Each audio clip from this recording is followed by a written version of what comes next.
The world did not end in fire. It ended, for many of our forgotten ancestors, in water.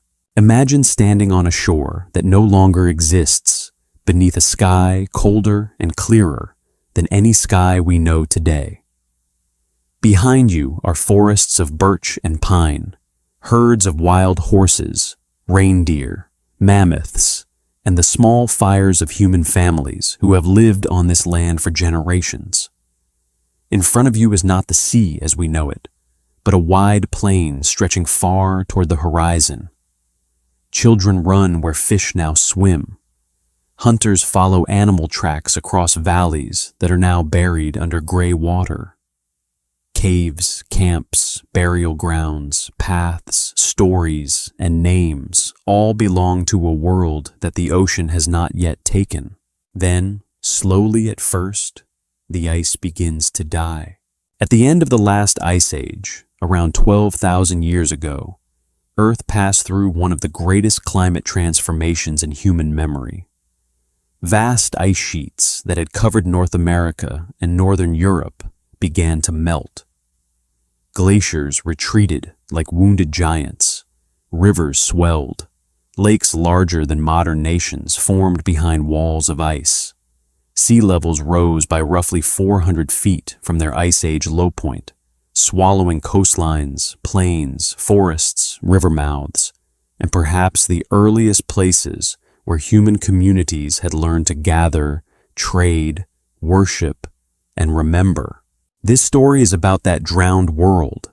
It is a story of Doggerland, the lost plain between Britain and Europe, where people once walked across land now hidden beneath the North Sea. It is a story of Sundaland, the vast tropical shelf of Southeast Asia, where islands were once joined into a single, living landscape before the sea divided them.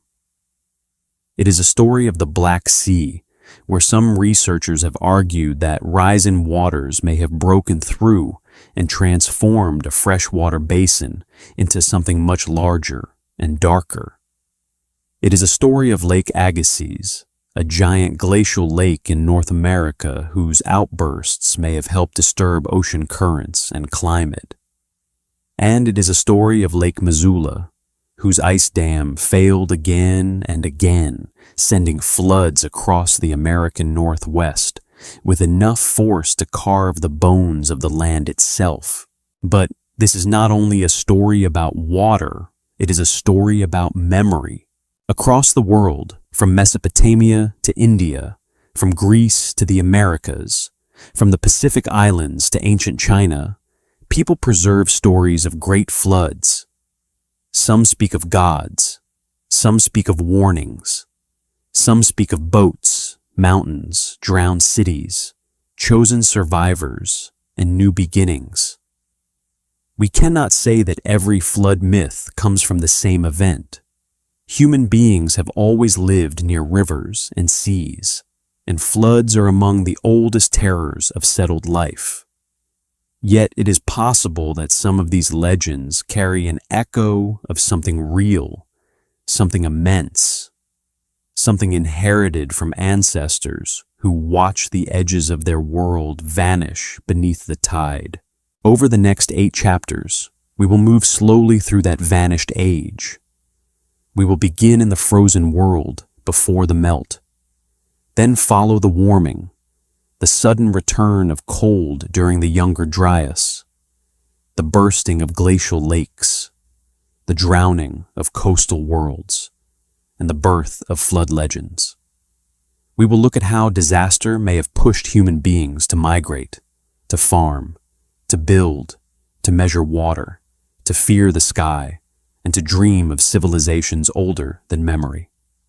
Finally, we will return to our own time, when glaciers are again retreating, seas are again rising, and the past seems to whisper across 12,000 years. Listen closely. The water is still speaking. Before the great melting, before the drowned plains, before the legends of flood and renewal, there was ice, not a thin winter ice that comes and goes with the season, not frost on a morning field, or snow gathered softly on a roof. This was ice of another order, ice that remade continents, bent the crust of the earth, and locked so much water away from the oceans that the seas themselves withdrew from the edges of the world. During the final phase of the last ice age, especially during the period known as the last glacial maximum, roughly 26,000 to 19,000 years ago, enormous ice sheets covered much of the northern hemisphere. In North America, the Laurentide ice sheet spread across what is now Canada and reached into the northern United States. Beside it, the Cordilleran ice sheet pressed down over the mountains of western Canada and the Pacific Northwest. In Europe, ice-buried Scandinavia pressed into Britain and stretched across the northern plains. Farther south, mountain glaciers gleamed in the Alps, the Himalayas, the Andes, and other high places of the world.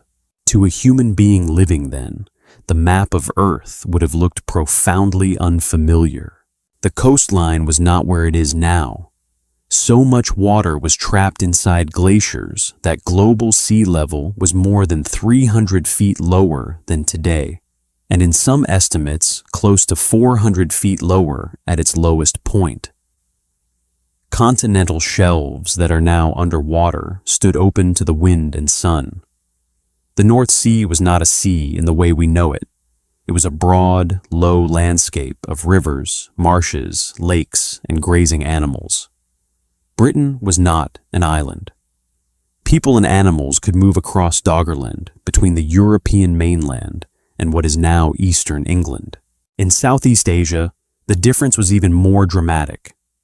The shallow seas around modern Indonesia, Malaysia, Borneo, Sumatra, Java, and the Malay Peninsula were partly exposed, forming a great tropical landmass called Sundaland.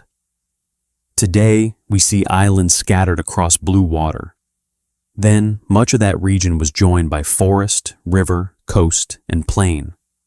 To the south, Australia, New Guinea, and Tasmania were also connected into a larger landmass known as Sahul.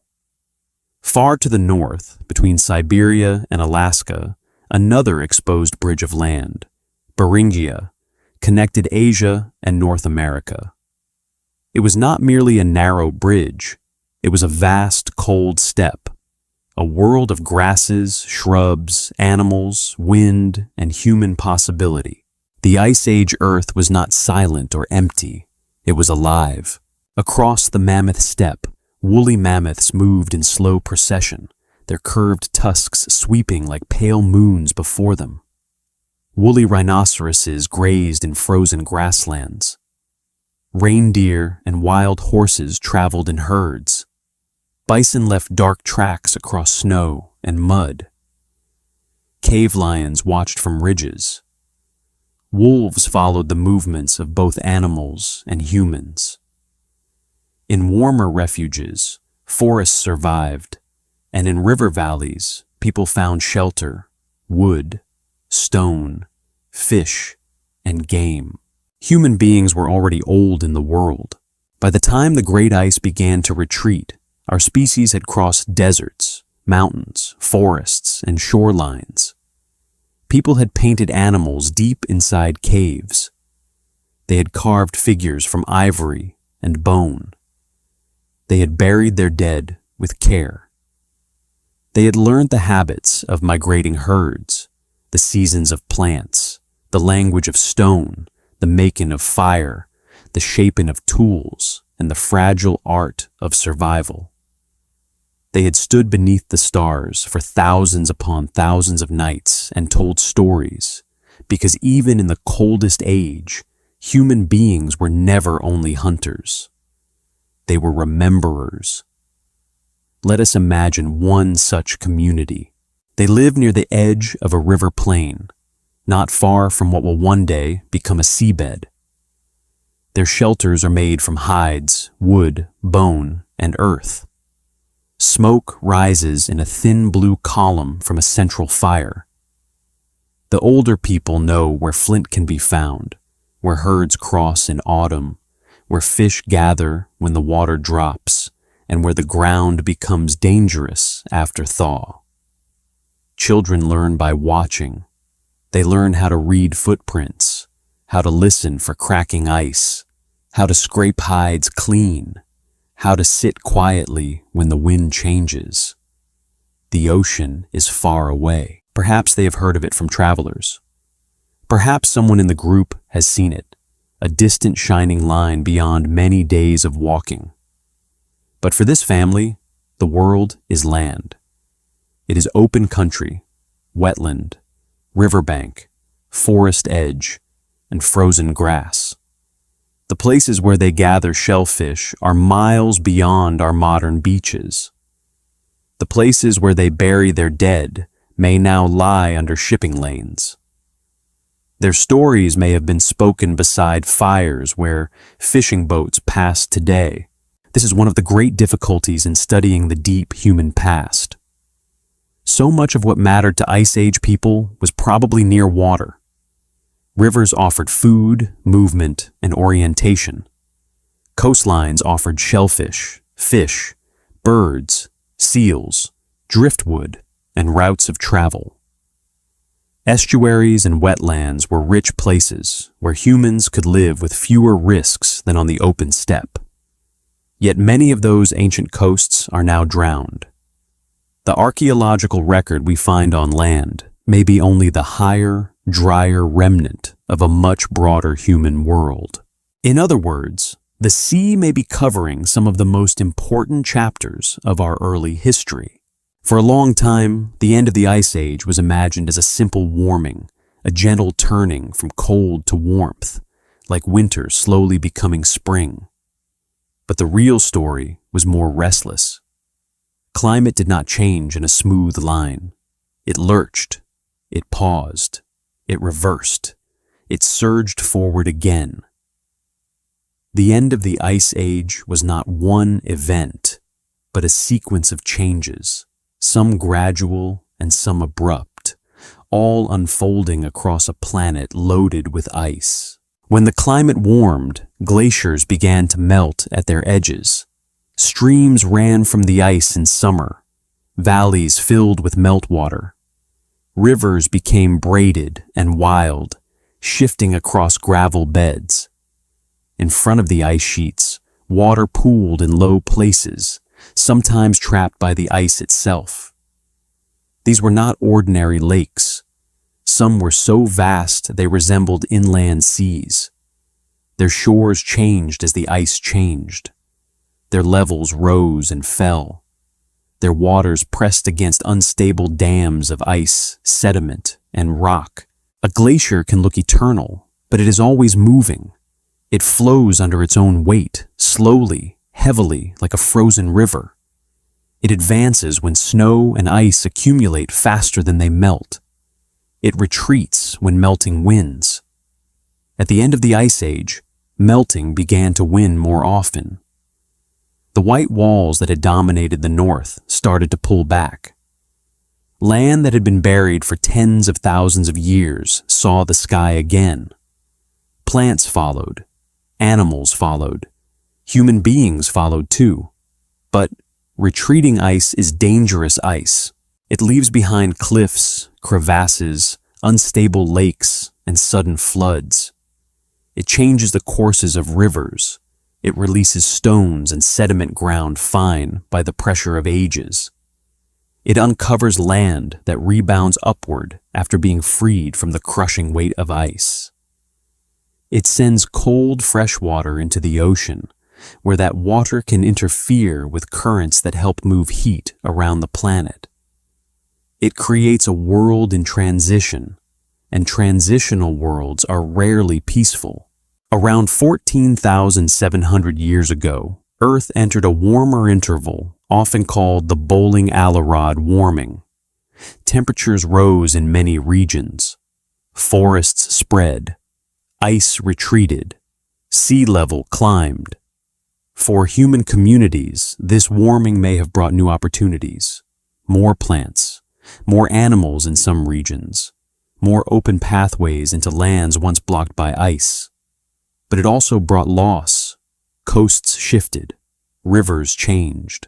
Old hunting grounds became marsh. Marsh became lagoon.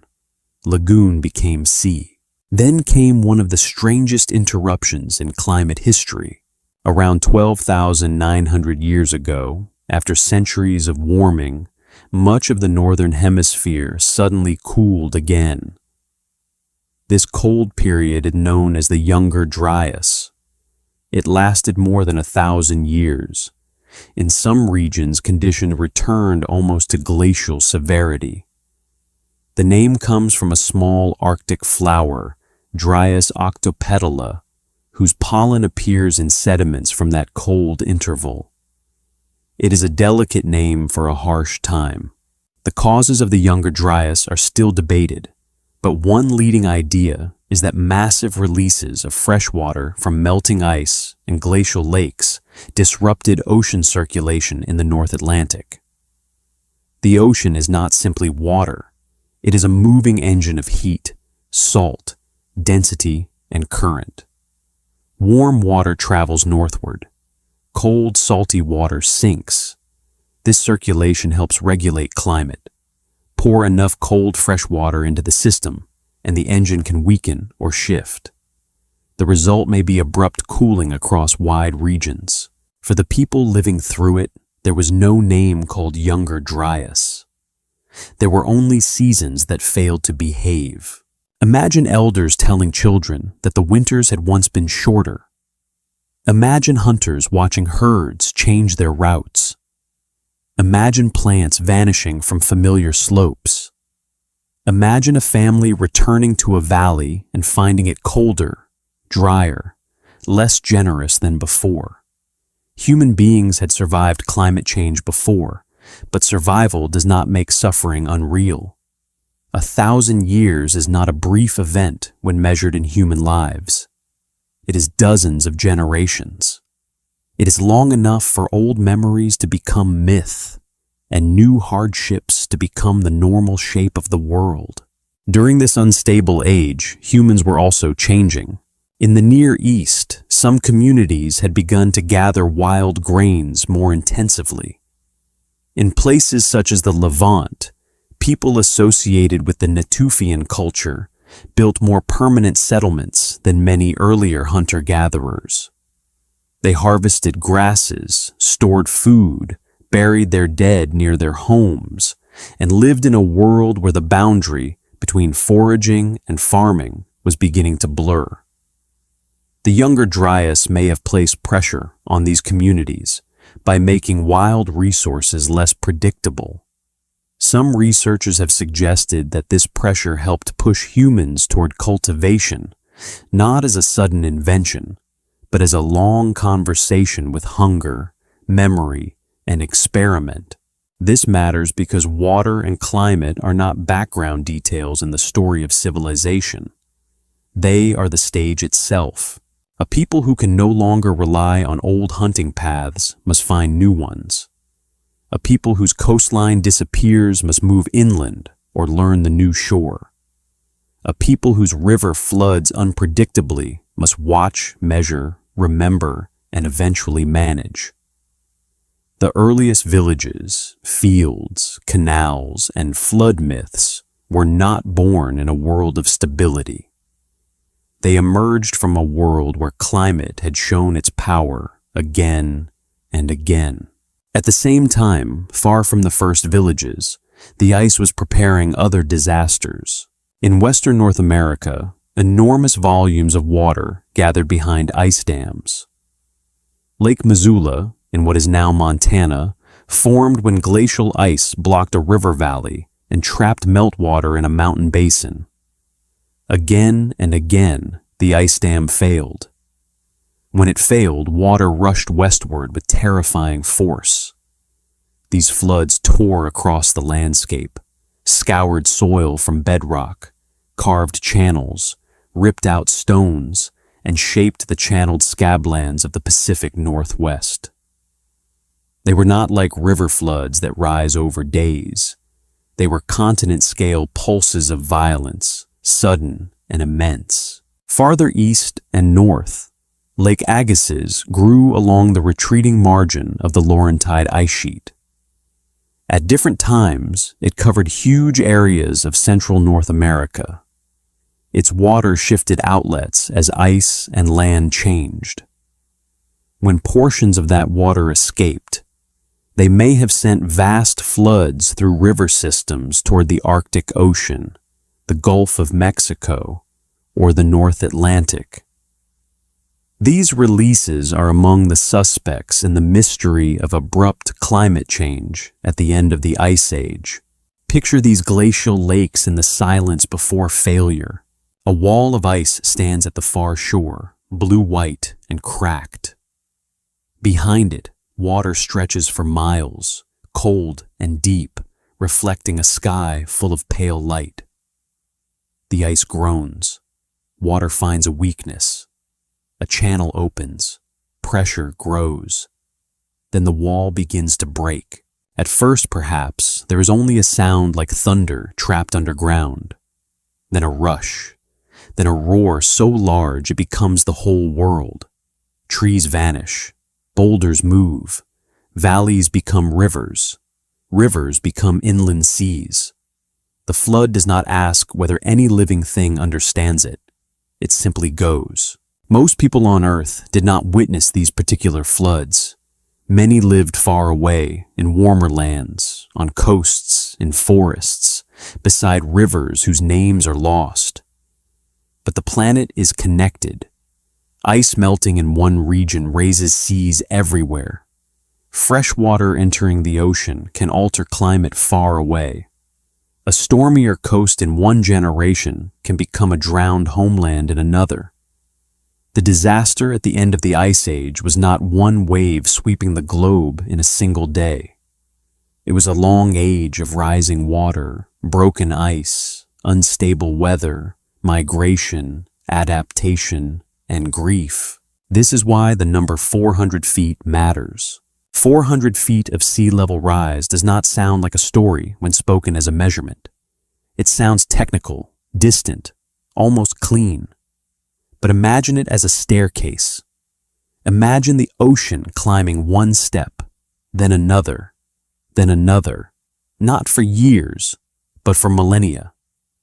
Each generation says the water is a little closer than it was in the stories of the grandparents. A fishing place becomes too deep. A path becomes a channel. An island is born from a hilltop. A sacred grove becomes a reef. The bones of ancestors lie beneath tides that no child can cross. There were moments when the climb was faster.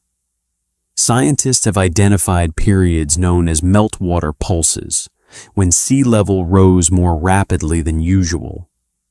One of the most dramatic, often called Meltwater Pulse 1A, occurred around 14,600 years ago.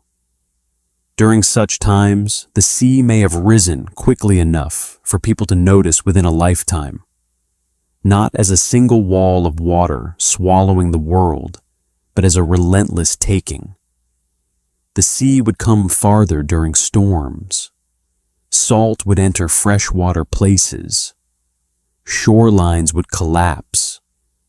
People would move their camps, then move them again. And as they moved, they would carry stories. They would tell of the old land beyond the waves. They would tell of the time when the sea was far away. They would tell of a flood that came because the world changed, or because the spirits were angered, or because the sky opened, or because a great being broke a barrier that should not have been broken. They would tell the story in the language they had. Later generations would change it, shape it, ritualize it, and attach it to gods, kings, ancestors, mountains, and boats. But deep inside some of those stories, perhaps, there remained a memory of real water over real land. We must be careful here. Not every flood myth is a fossil of the Ice Age. Many flood stories come from river valleys, monsoons, tsunamis, storm surges, and local disasters. The flood stories of Mesopotamia, for example, were shaped in a land where the Tigris and Euphrates could bring both life and destruction. The stories of coastal peoples may remember storms as much as sea level rise. Myth is not a newspaper. It is memory transformed by meaning. And yet myths do not grow from nothing. They grow from fear, gratitude, trauma, landscape, and the deep human need to explain why the world is the way it is. If a people lives beside shells found high in the hills, they may imagine that water once covered everything. If they inherit a story of ancestors who came from a drowned land, they may preserve that memory in song. If they build their first villages near rivers that both feed and threaten them, they may come to believe that civilization itself exists only by the grace of controlled water. In this way, the end of the Ice Age may have helped create not only new coastlines, but new minds. It taught people that the earth could change. It taught them that home was not always permanent. It taught them to watch seasons, rivers, animals, clouds, tides, and stars with greater care. It may have pushed them into closer cooperation, because moving a group, storing food, defending new territory, or managing water requires social memory. It may have encouraged settlement where resources were reliable, and eventually farming where wild abundance was no longer enough. So when we begin this story, we begin not with a single flood, but with a world under pressure, ice pressing down on continents, water pressing against ice dams, sea pressing against low shores, cold pressing against life, hunger pressing against human imagination, and memory pressing forward from mouth to mouth, from fire to fire, across thousands of years. The people of that world did not know they were living at the edge of an age. No one told them that the Pleistocene was ending, that the Holocene was waiting, that the map of Earth was about to be redrawn. They woke, hunted, gathered, loved, mourned, taught their children, and watched the weather. Like us, they lived inside history without seeing its full shape. But the ice was melting. Far to the north, blue rivers ran across white plains. Beneath glaciers, hidden water carved tunnels. In the basins of future seas, the land waited without knowing it was doomed. Along the coasts, people slept beside fires under stars that seemed eternal. And somewhere, perhaps on a shore now lost beneath the North Sea, an old storyteller looked toward the dark line of the horizon and noticed that the water had come closer than before. For a long time, the change was quiet enough to hide inside ordinary days. A hunter might notice that the spring thaw came earlier than it had in childhood. A grandmother might remember winters when the river stayed sealed with ice longer into the season. A child might grow up hearing that, beyond the far marsh, there had once been dry ground where people gathered roots and trapped birds. No single morning announced the end of the Ice Age. No trumpet sounded across the plains. The world simply began to loosen. Snow withdrew from the lowlands. Glaciers darkened at their edges. Meltwater ran in silver threads across the surface of the ice, slipping into blue cracks and vanishing into the frozen depths below. The ice sheets, which had seemed as permanent as mountains, began to breathe, and every breath became water. To understand the terror and wonder of this age, we must first imagine the scale of what was melting. The northern ice sheets were not only frozen surfaces, they were towers of compressed time, made from countless storms, countless winters, countless snowfalls that had survived summer after summer until they turned to firn, then to dense glacial ice. In some places, they were miles thick. Under their weight, the land itself had bent downward. Valleys were buried, hills disappeared, ancient river systems were blocked or redirected.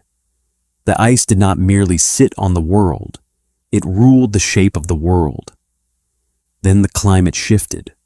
More sunlight reached the high northern latitudes during summer because of natural changes in Earth's orbit and tilt. Greenhouse gases rose after the coldest part of the Ice Age. Ocean and atmosphere began passing warmth through the planet in new ways. The change was uneven, with advances and retreats, pauses and sudden leaps, but the overall direction was clear. The grip of ice was weakening. In the far north, the white margins pulled back from lands that had not seen plants for tens of thousands of years. First came bare mud and gravel, raw as a wound. Then came lichens, mosses, sedges, dwarf shrubs, and eventually young forests. Animals followed these green openings. Reindeer moved along the new edges of habitat. Birds returned to wetlands. Rivers, swollen with meltwater, carried fine glacial flour that turned them pale and milky under the sun. Human beings, patient and observant, followed too. They knew that changing land could be dangerous, but they also knew that new land meant new food. Where ice had retreated, there might be fresh routes, new stone sources, new hunting grounds, and rivers alive with fish. Yet every gift from the melting ice carried a hidden cost. Water that left the glaciers had to go somewhere. Some of it ran to the oceans, raising seas around the entire world. Some pooled in front of the ice sheets, trapped by high ground, frozen barriers, or the ice itself. These glacial lakes could be beautiful beyond imagining, wide, cold mirrors beneath pale skies. But they were temporary creatures. Their shores were unstable. Their dams were vulnerable. Their depths held pressure. They waited, sometimes for centuries, until a weakness opened. A crack, a tunnel, a warm season, a shift in the ice, and then the lake could become a flood. To the people of that age, such forces were not scientific diagrams. They were sounds in the night. They were rivers that rose without rain. They were valleys that could not be crossed anymore. They were the disappearance of familiar places.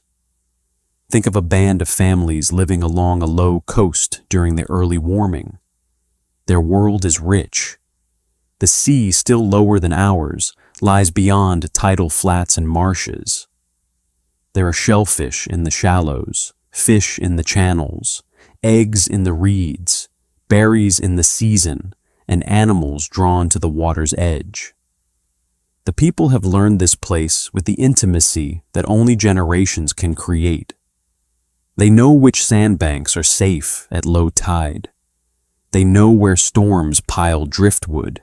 They know the freshwater pools that remain sweet even near the shore. They know where their dead lie, perhaps on a rise above the marsh, wrapped with care, accompanied by tools, ochre, beads, or flowers that left no trace. Then, over a lifetime, the balance changes. The highest tides reach farther inland. Salt enters pools once used for drinking. Storms cut into the bank. A burial place begins to collapse into the water. The people move their camp higher. At first, it seems enough. Then their children move higher again. The sea does not need to rush in like a monster to destroy a world.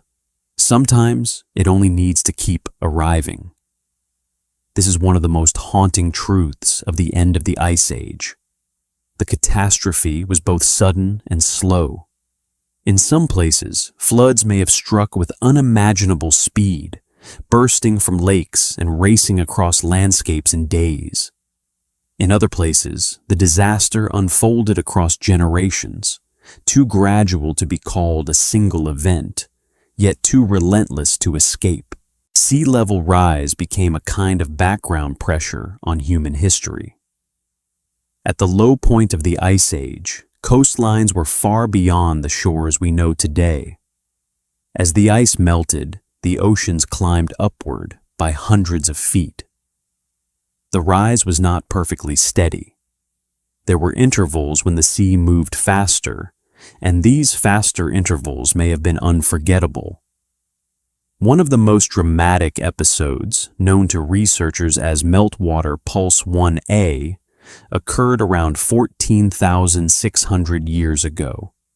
During that pulse, sea level appears to have risen very rapidly by geological standards, perhaps many feet within a few human generations. The exact sources of that meltwater remain debated, but its meaning for coastal people is easier to imagine. A world already changing began changing faster. A shoreline once stable enough to name became a moving boundary. A place where grandparents had hunted became a lagoon. A lagoon became open water. A hill became an island. An island became a reef. Stories that began as memory became warning. Do not build too close to the low shore. Do not trust the quiet water. Do not forget the old land beneath the waves. In Europe, the land that we call Doggerland was one of these worlds caught between ice and sea. During the Cold Age, it had been part of a broad plain connecting Britain to the continent. It was not a blank bridge, but a living landscape with rivers, wetlands, animals, and likely human communities moving through it.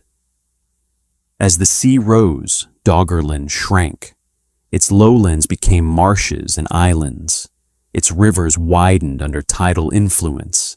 Its people, if they lived there in lasting numbers, would have watched their world fracture piece by piece.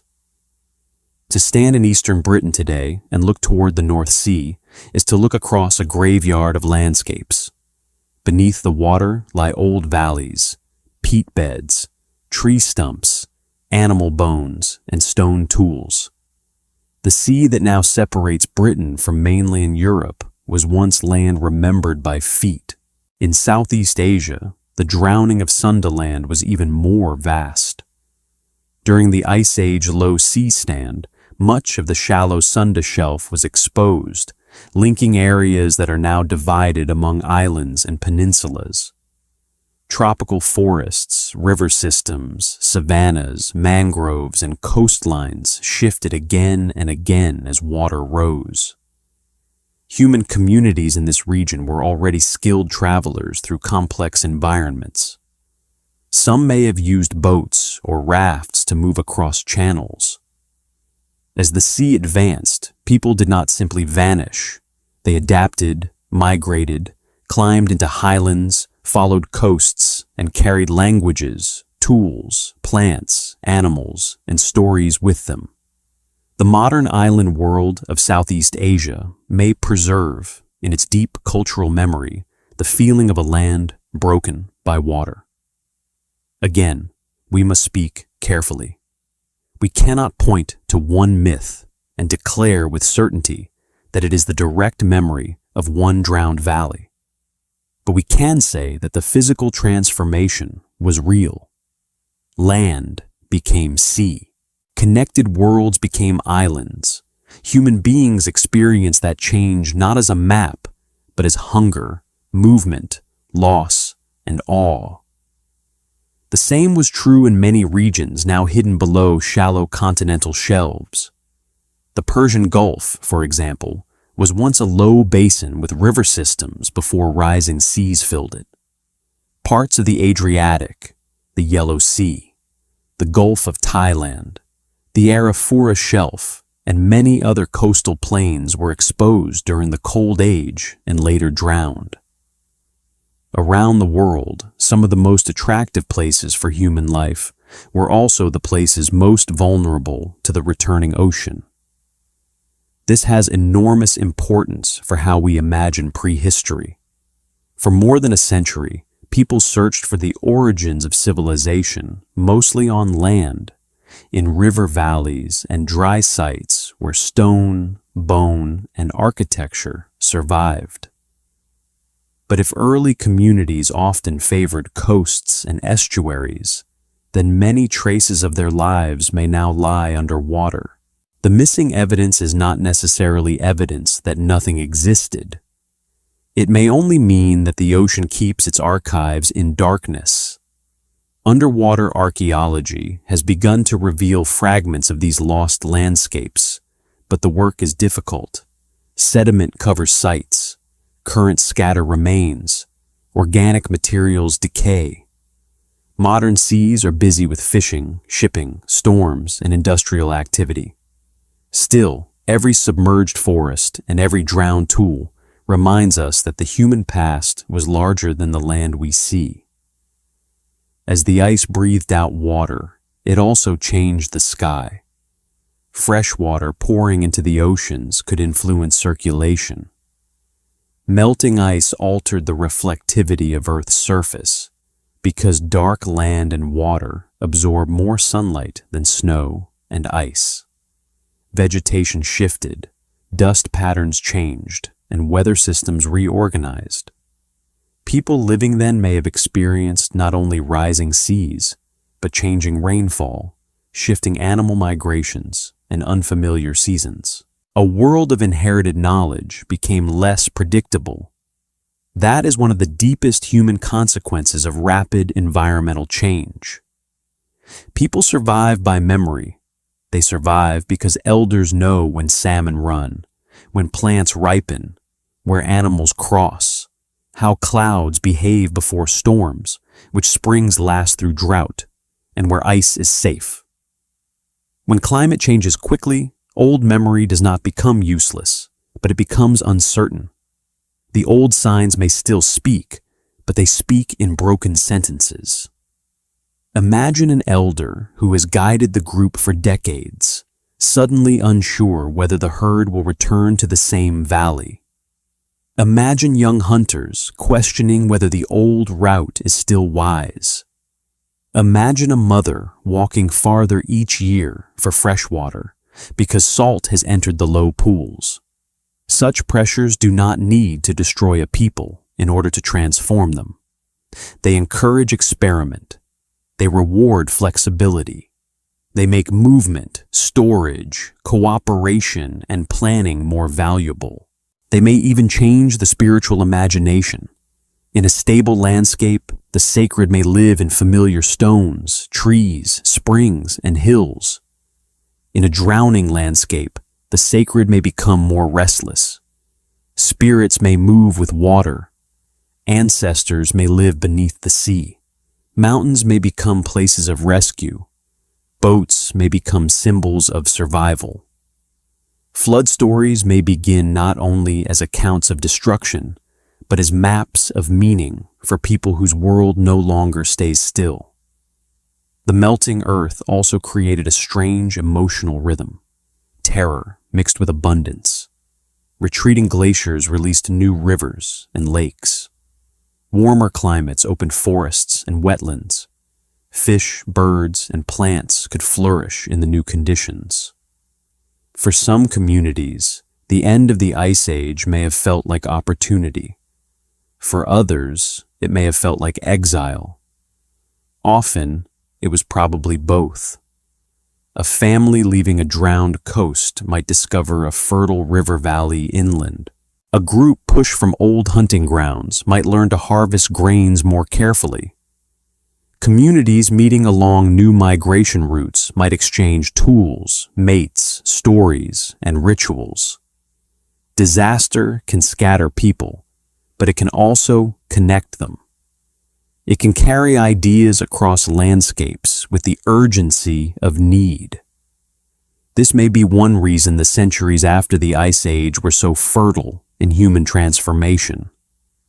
Not because climate change magically created civilization, but because unstable environments forced human beings to become more deliberate about food, water, settlement, and memory.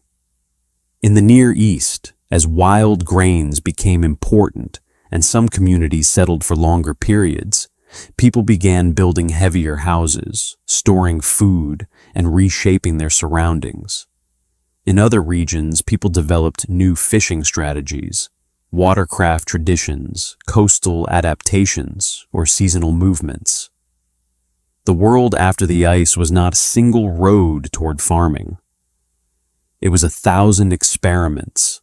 Some ended, some continued, some became the foundations of villages, towns, temples, canals, and states. And beneath many of them was the same ancient lesson: water gives life, and water takes it away. As evening falls over our imagined Ice Age shore, the family gathers near a fire. The air smells of smoke, wet reeds, and salt. Far out on the flats, the tide is coming in. The old storyteller watches it with narrowed eyes. He remembers when that line of water stopped farther away. He remembers a path across the marsh that no one uses now. He remembers a place where his mother once dug roots, now covered even when the tide is low. Around him, children lean against their parents, half listening, half dreaming.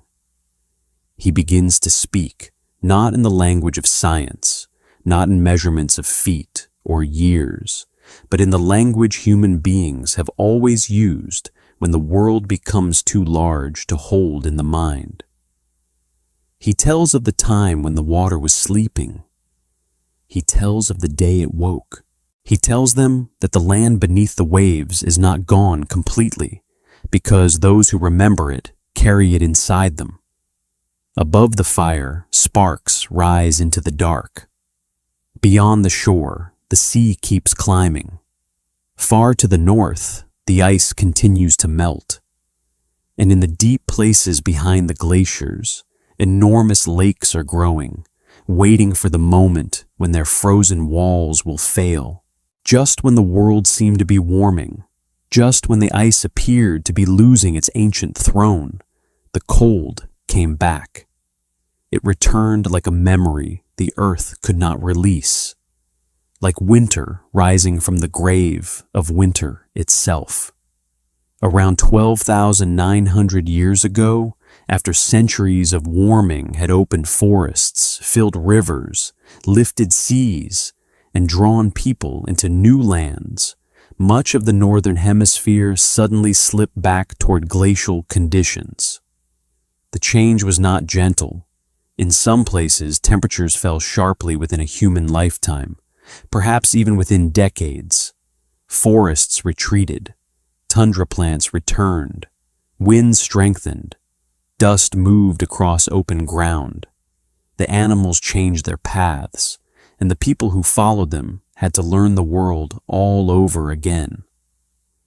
Scientists call this cold interval the Younger Dryas, named after a small white Arctic flower whose pollen appears in ancient sediments from that time. The flower is delicate, with pale petals and a golden center, but the age that bears its name was anything but delicate. It lasted for roughly 1,200 years, long enough to swallow the lives of 40 or 50 generations. To us, it is a climate event. To those who lived through it, it was the shape of existence. No one woke one morning and said that the Younger Dryas had begun. They only knew that something was wrong with the seasons. The old warmth did not return as expected. Spring came late. Plants that had begun to spread into the north faltered. Ice lingered longer on lakes. Snow survived in shaded hollows. The herds moved differently, perhaps searching for grazing that had shifted with the cold. People who had recently adapted to a milder world now faced the cruel uncertainty of reversal. Imagine a settlement near the edge of a woodland where generations had watched birch and pine creep across the land after the retreat of the glaciers. The young trees had been a promise. They meant fuel, shelter poles, animals, birds, nuts, berries, and shade beside the streams. Then the promise weakened. The trees stopped advancing. Some died back. Open ground returned. The people looked at the sky and felt the old cold pressing down again, though many of them had never known the deepest ice age. Their grandparents had told stories of a harsher world, and now those stories no longer sounded distant. They sounded like warnings. The cause of the younger Dryas remains one of the great mysteries of paleoclimate science. A leading explanation points toward fresh water. As the ice sheets melted, vast lakes formed along their margins. These lakes were not peaceful ornaments on the land. They were enormous reservoirs of cold fresh water, held in place by ice dams, ridges, and shifting outlets. If enough of this fresh water escaped into the North Atlantic or Arctic systems, it could have interfered with ocean circulation.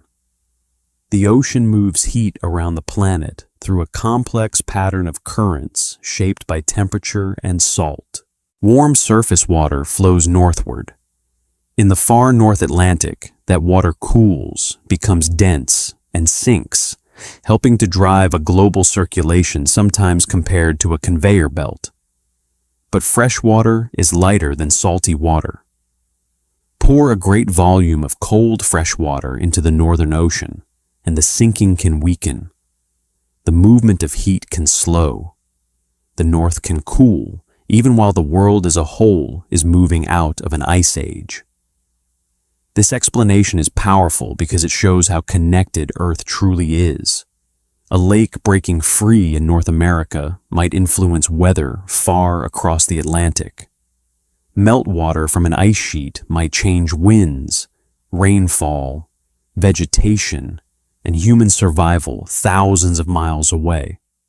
Yet the full story is still debated. Some researchers have explored other possibilities, including changes in atmospheric circulation, ice sheet dynamics, and even the controversial idea of a cosmic impact or air burst at the beginning of the younger Dryas. That impact hypothesis remains disputed, and it should be treated with caution. But the debate itself reminds us how dramatic the transition was. Something happened that left a strong signal in ice cores, sediments, pollen records, and landscapes. The Earth, warming toward a new age, suddenly stumbled backward into cold. For human beings, the younger Dryas was not only a climate shift, it was a test of memory, mobility, and imagination. People had always lived with change, but this was change layered upon change. The ice had begun to withdraw, then the cold returned. The seas were rising, yet some regions became harsher. Rivers swelled with meltwater, but rainfall patterns could fail or move. Familiar combinations of plants and animals broke apart. A valley that had supported one way of life might no longer support it. A coast that had offered abundance might be shrinking. A hunting route might become unreliable. A gathering ground might dry out, freeze, or flood. In such a world, the most important human skill may not have been strength or speed, but attention. To survive, people had to notice everything: the timing of birds, the thickness of ice, the flowering of plants, the taste of water, the behavior of animals, the direction of storms, the stories of travelers, the memories of elders. Every sign mattered because the world was speaking in changes. Let us follow for a while a small group moving through this uncertain age. They are not farmers yet, at least not in the way we would later understand farming. They gather wild grains when the season allows. They hunt gazelle, deer, wild cattle, or smaller animals depending on the region. They collect nuts, roots, fruits, and seeds. They know the places where water remains in dry months. They return to certain camps because those camps are tied to food, stone, ancestors, and stories. For several generations, perhaps, they have stayed longer in one place than their older ancestors did. Their huts are semi-permanent. Their dead are buried nearby. Their children know the settlement as home. Then the cold and dryness deepen. Wild grain stands become less dependable. Game patterns change. The group faces a choice that is not made in one meeting, but across years. Move more often, as older peoples had done, or become more involved in shaping the plants they need. Harvest more carefully, save seed, clear competing plants, return to the same stands, protect them, scatter seeds near camp, watch what grows. None of this begins as farming with a name. It begins as care. It begins as hunger, remembering where food came from. In the lands of the Eastern Mediterranean and Near East, the younger Dryas may have intensified pressures that contributed to the long transition toward agriculture. This was not a simple story where cold weather invented farming. Human choices are more complex than that. People experimented, abandoned experiments, returned to older ways, and tried again. But climate stress can narrow the path. When wild resources become unpredictable, storage becomes more valuable. When storage becomes valuable, settled life becomes more attractive. When settlements become more permanent, people become more invested in nearby plants, water, walls, and social rules. In this way, the cold return may have helped nudge some communities toward the world of cultivation, not by command, but by necessity. Elsewhere, the younger Dryas shaped lives differently. In Europe, reindeer hunters moved through cold, open landscapes, following herds across seasonal ranges. In North America, people adapted to changing animal communities at the end of the Pleistocene, a time when many large mammals were vanishing. The causes of those extinctions remain debated, involving climate change, habitat transformation, human hunting pressure, and complex ecological cascades. For people living then, the disappearance of great animals would have been more than a change in diet. It would have altered stories, rituals, tools, routes, and identities. If your grandparents had followed mammoth herds and your grandchildren never saw one, the world had not merely changed. It had lost a presence. The younger Dryas also existed in the shadow of water. Even during this cold interval, the larger deglacial process continued in complicated ways. Ice remained unstable. Glacial lakes grew and shifted. Coasts remained vulnerable. Sea level did not simply stop forever. The cold return may have slowed some melting, but it did not restore the old world. Instead, it created a strange double reality. Cold winds over a planet still moving toward higher seas. Imagine standing near a northern river during the younger Dryas. The air is bitter. The ground is open and treeless. Yet beyond the horizon, ice margins are changing. Lakes are pressing against barriers, and the ocean waits for more meltwater. The old ice age is dying, but it dies in convulsions. This is perhaps why the younger Dryas feels so important in any story of ancient floods.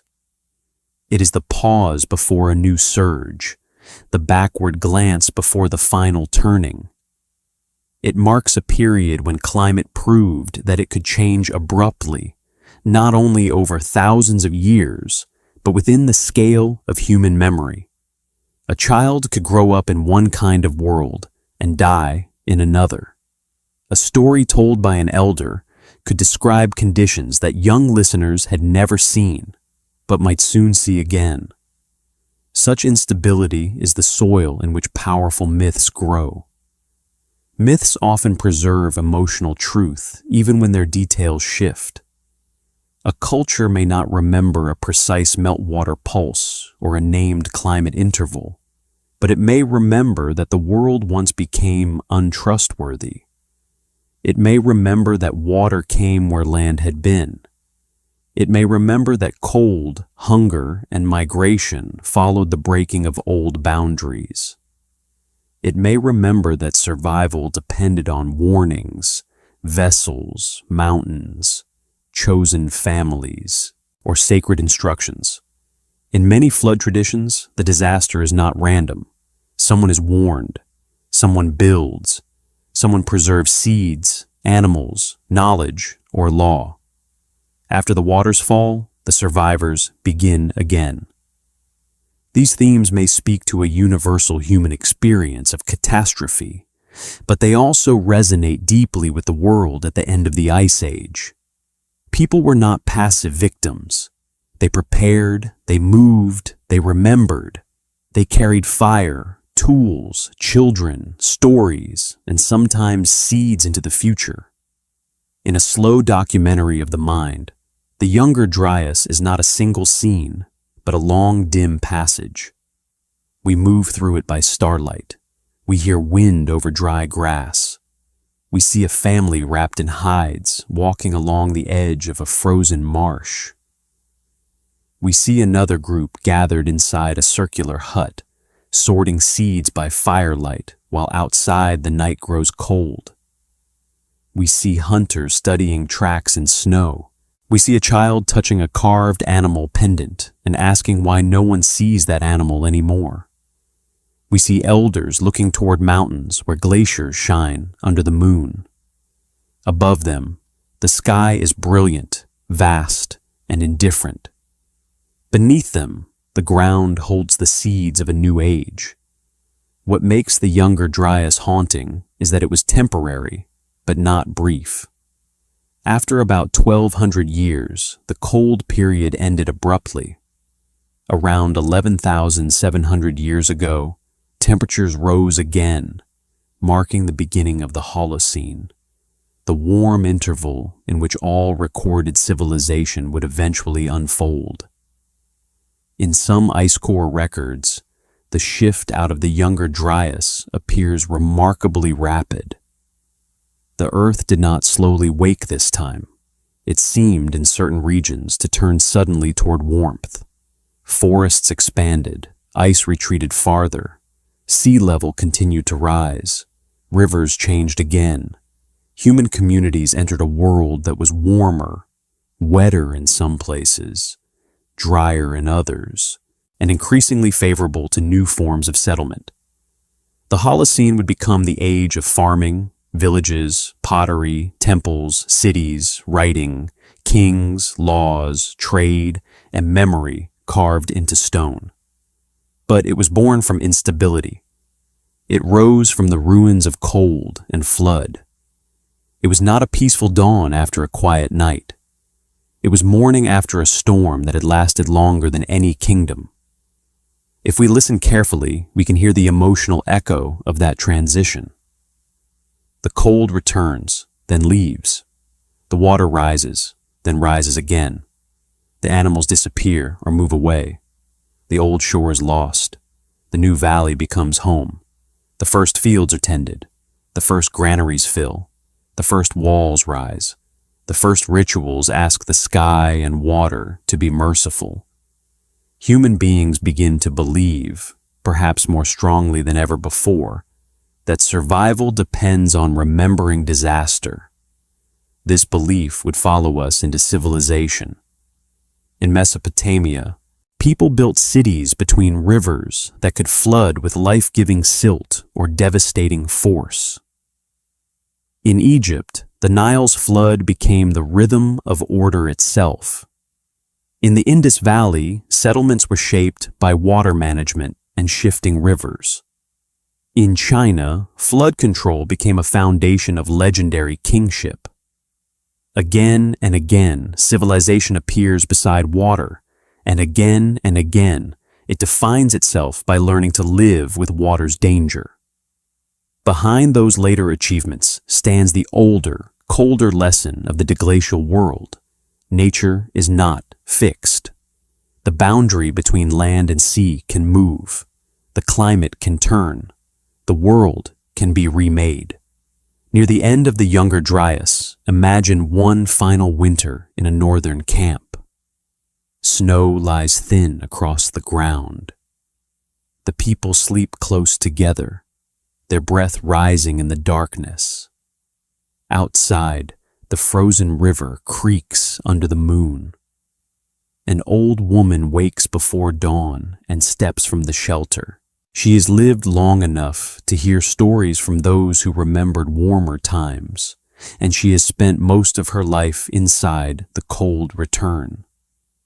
She looks toward the east.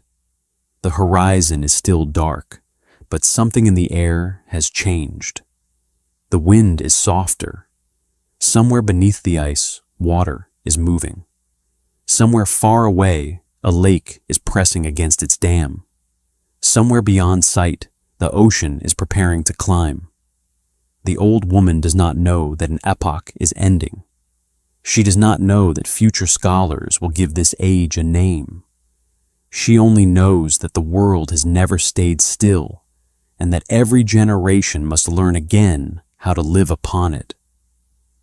As the first light touches the frozen grass, she turns back toward the fire. Behind her, the cold age begins, slowly and invisibly, to release its hold. Ahead, the waters wait. There are floods that arrive from the sky, falling as rain until rivers swell beyond their banks. There are floods that arrive from the sea, driven inland by storms, earthquakes, and waves. And then there are floods born from ice, floods so large that they seem less like weather and more like the movement of a broken planet. At the end of the Ice Age, as the great glaciers retreated, the northern world became a landscape of imprisoned water. Vast lakes formed where no lakes had been before, filling basins carved by ice, blocked by ice, and bordered by land still rising from beneath the weight of vanished glaciers. These lakes were temporary kingdoms. Some lasted for centuries. Some changed shape again and again. Some were larger than modern seas. Their surfaces may have looked calm beneath the pale sun, but their existence depended on fragile barriers, ridges of sediment, frozen walls, tongues of glacier, and outlets that could open, close, and fail. When they failed, the water did not simply flow away. It attacked the world. To stand near one of these lakes before the breaking would have been to stand beside a sleeping giant. Imagine a cold inland sea stretching beyond sight, its water gray, still, and bitter. On one side stands an ice dam, blue in its cracks and white on its wind-polished face. Meltwater trickles at its base. In summer, streams run across the ice and disappear into holes that plunge downward through the glacier. At night, the ice groans. Sometimes it cracks like distant thunder. Birds cry over the shore. Driftwood gathers in coves. Animals come to drink, wary of the unstable ground. A human group passing nearby might admire the lake, fear it, or avoid it. They would not know the pressures hidden beneath its surface, but they might sense danger in the sound of moving ice. Among the most famous of these glacial lakes was Lake Missoula in what is now western Montana. It formed when a lobe of the Cordilleran ice sheet blocked the Clark Fork River, creating an enormous lake behind the ice. The dam was not stone. It was glacier, immense and powerful, but vulnerable to its own nature. As the lake deepened, pressure increased against the ice barrier.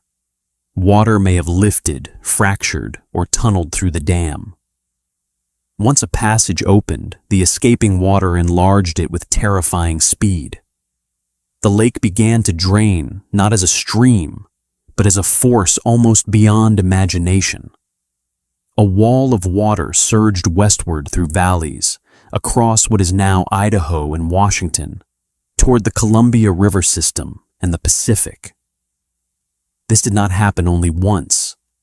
Evidence suggests that Lake Missoula filled and drained many times over thousands of years, each flood leaving marks on the land.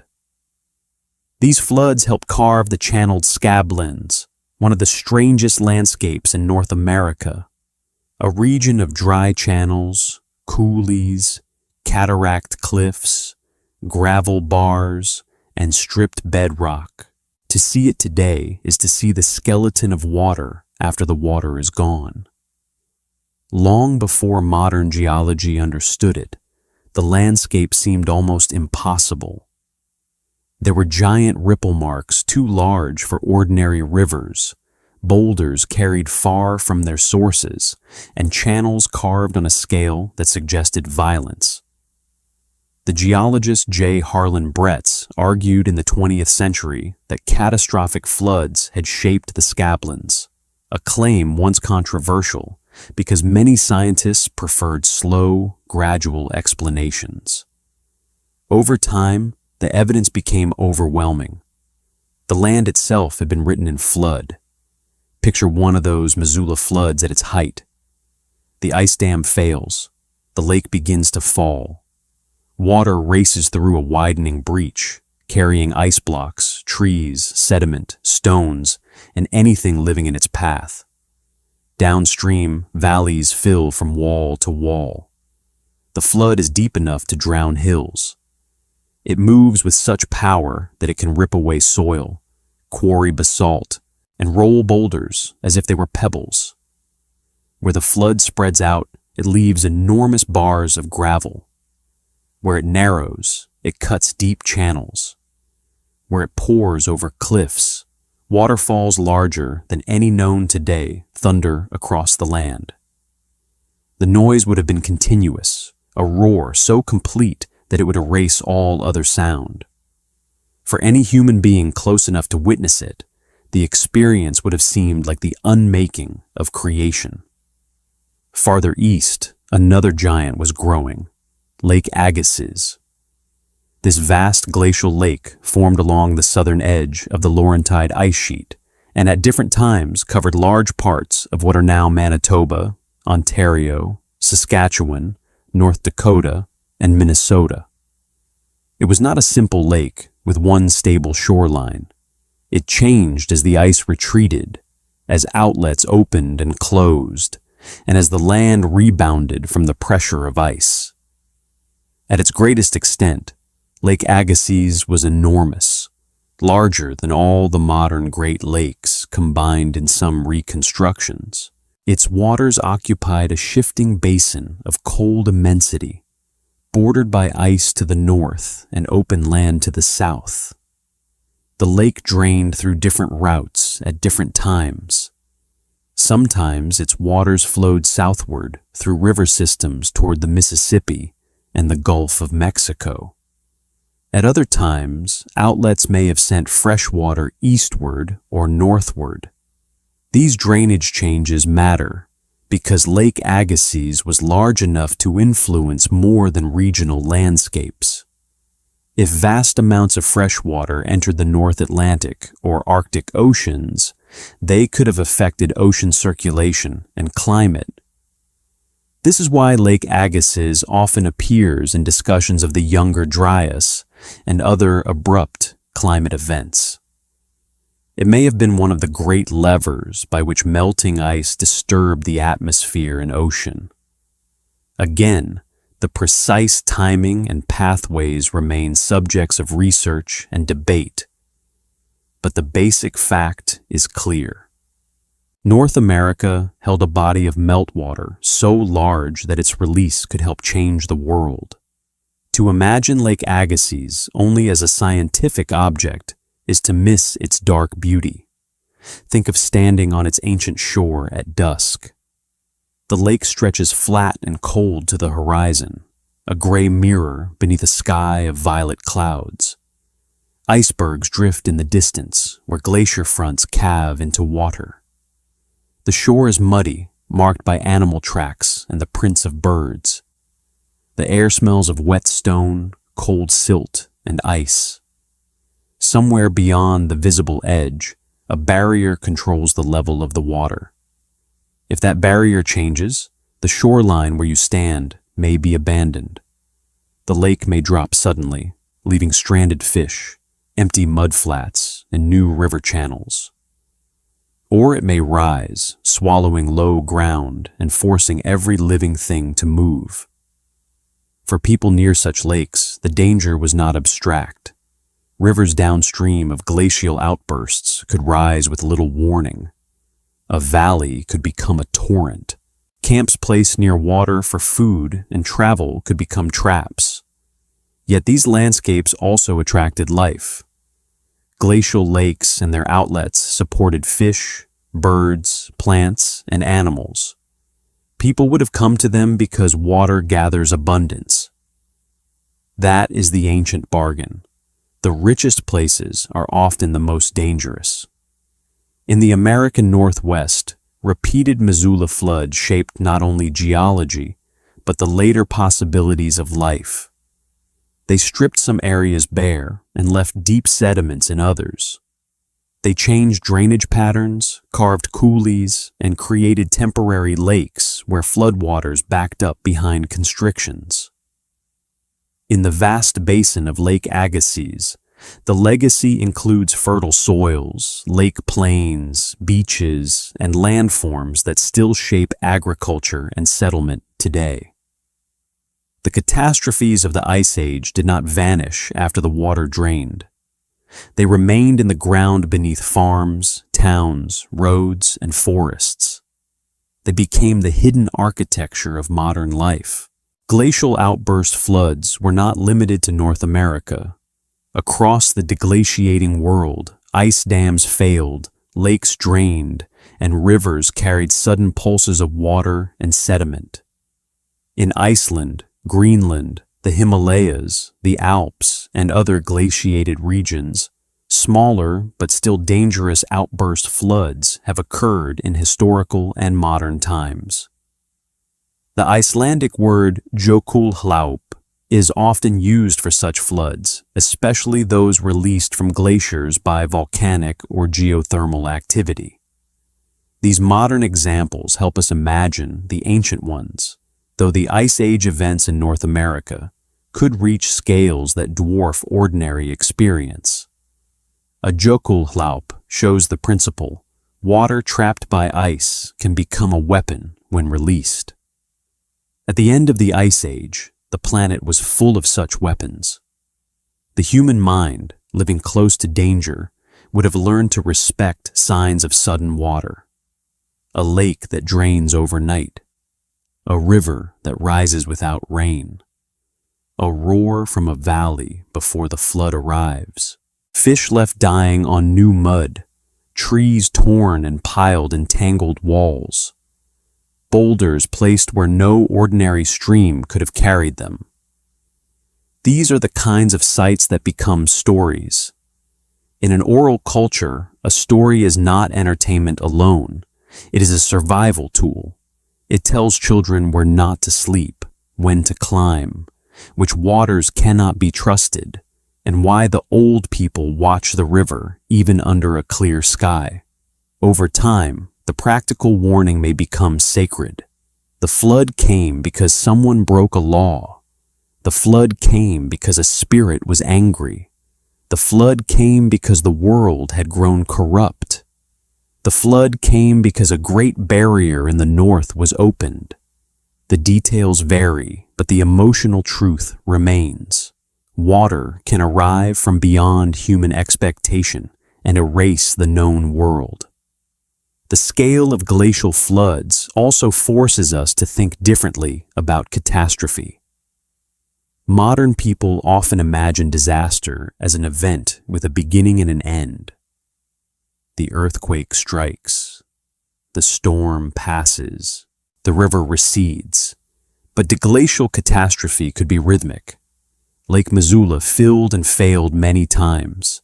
Sea level rose in pulses.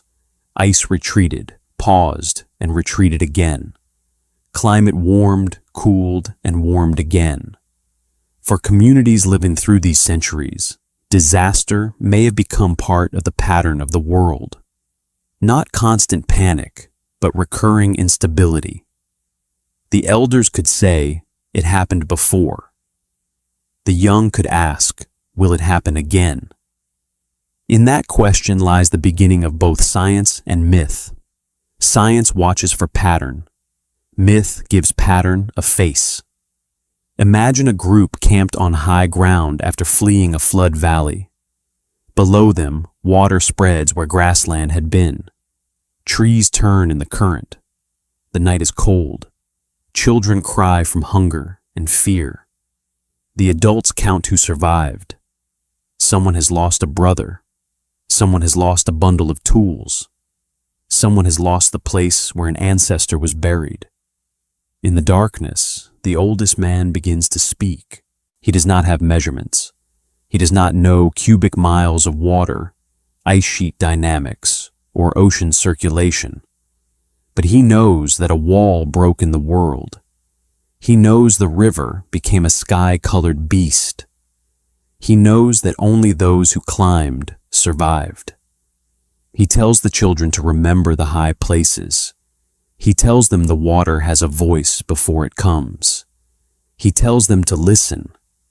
This is how catastrophe becomes inheritance. Not all inheritance is carried in objects. Much of it is carried in fear, carefully shaped into instruction. When we later read flood legends from ancient civilizations, we often meet kings, gods, boats, mountains, birds, and covenants. These are the literary forms of cultures that had already become complex. But behind such forms may stand older experiences. Campfires, sudden rivers, broken ice, lost coasts, and the deep human need to make disaster meaningful. The glacial floods gave the earth a terrifying vocabulary. They taught that a barrier can fail. They taught that water stored far away can destroy places downstream. They taught that what seems solid, even ice like a mountain, can open. They taught that survival depends on paying attention before the flood arrives. These lessons would echo long after the glaciers withdrew. In later river civilizations, people watched floods with ritual and calculation. They built embankments, canals, storage systems, and calendars. They assigned divine power to rivers because rivers deserved it. They understood, in ways both practical and sacred, that civilization is a conversation with water. Perhaps the oldest chapters of that conversation were spoken beside glacial lakes. By the end of the Younger Dryas and the dawn of the Holocene, many of the greatest ice dams were weakening or gone, but their consequences remained. The oceans continued to rise. Former lake beds became plains. Flood-carved landscapes began to green.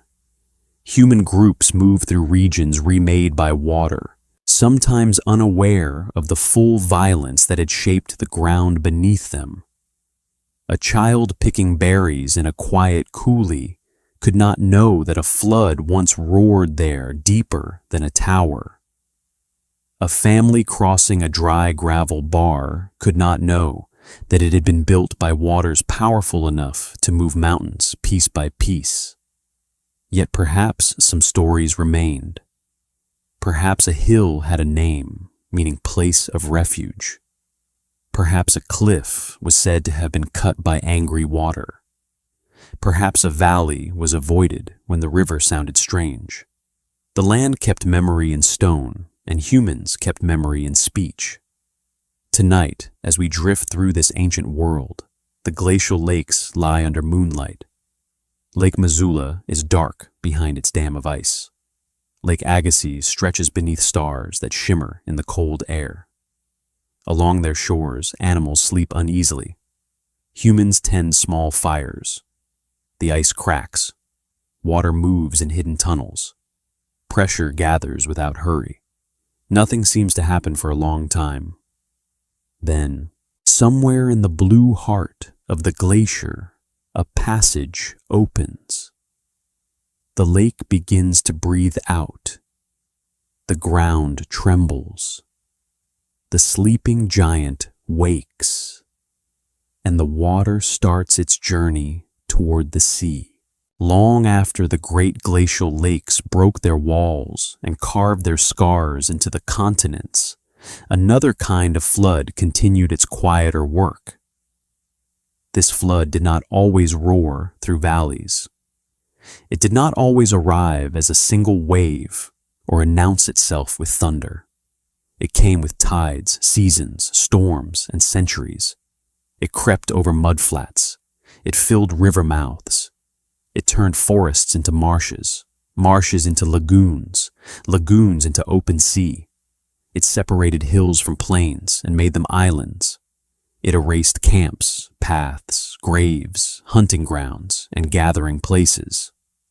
It redrew the map of the human world so completely that later generations would forget there had ever been land where the waves now moved.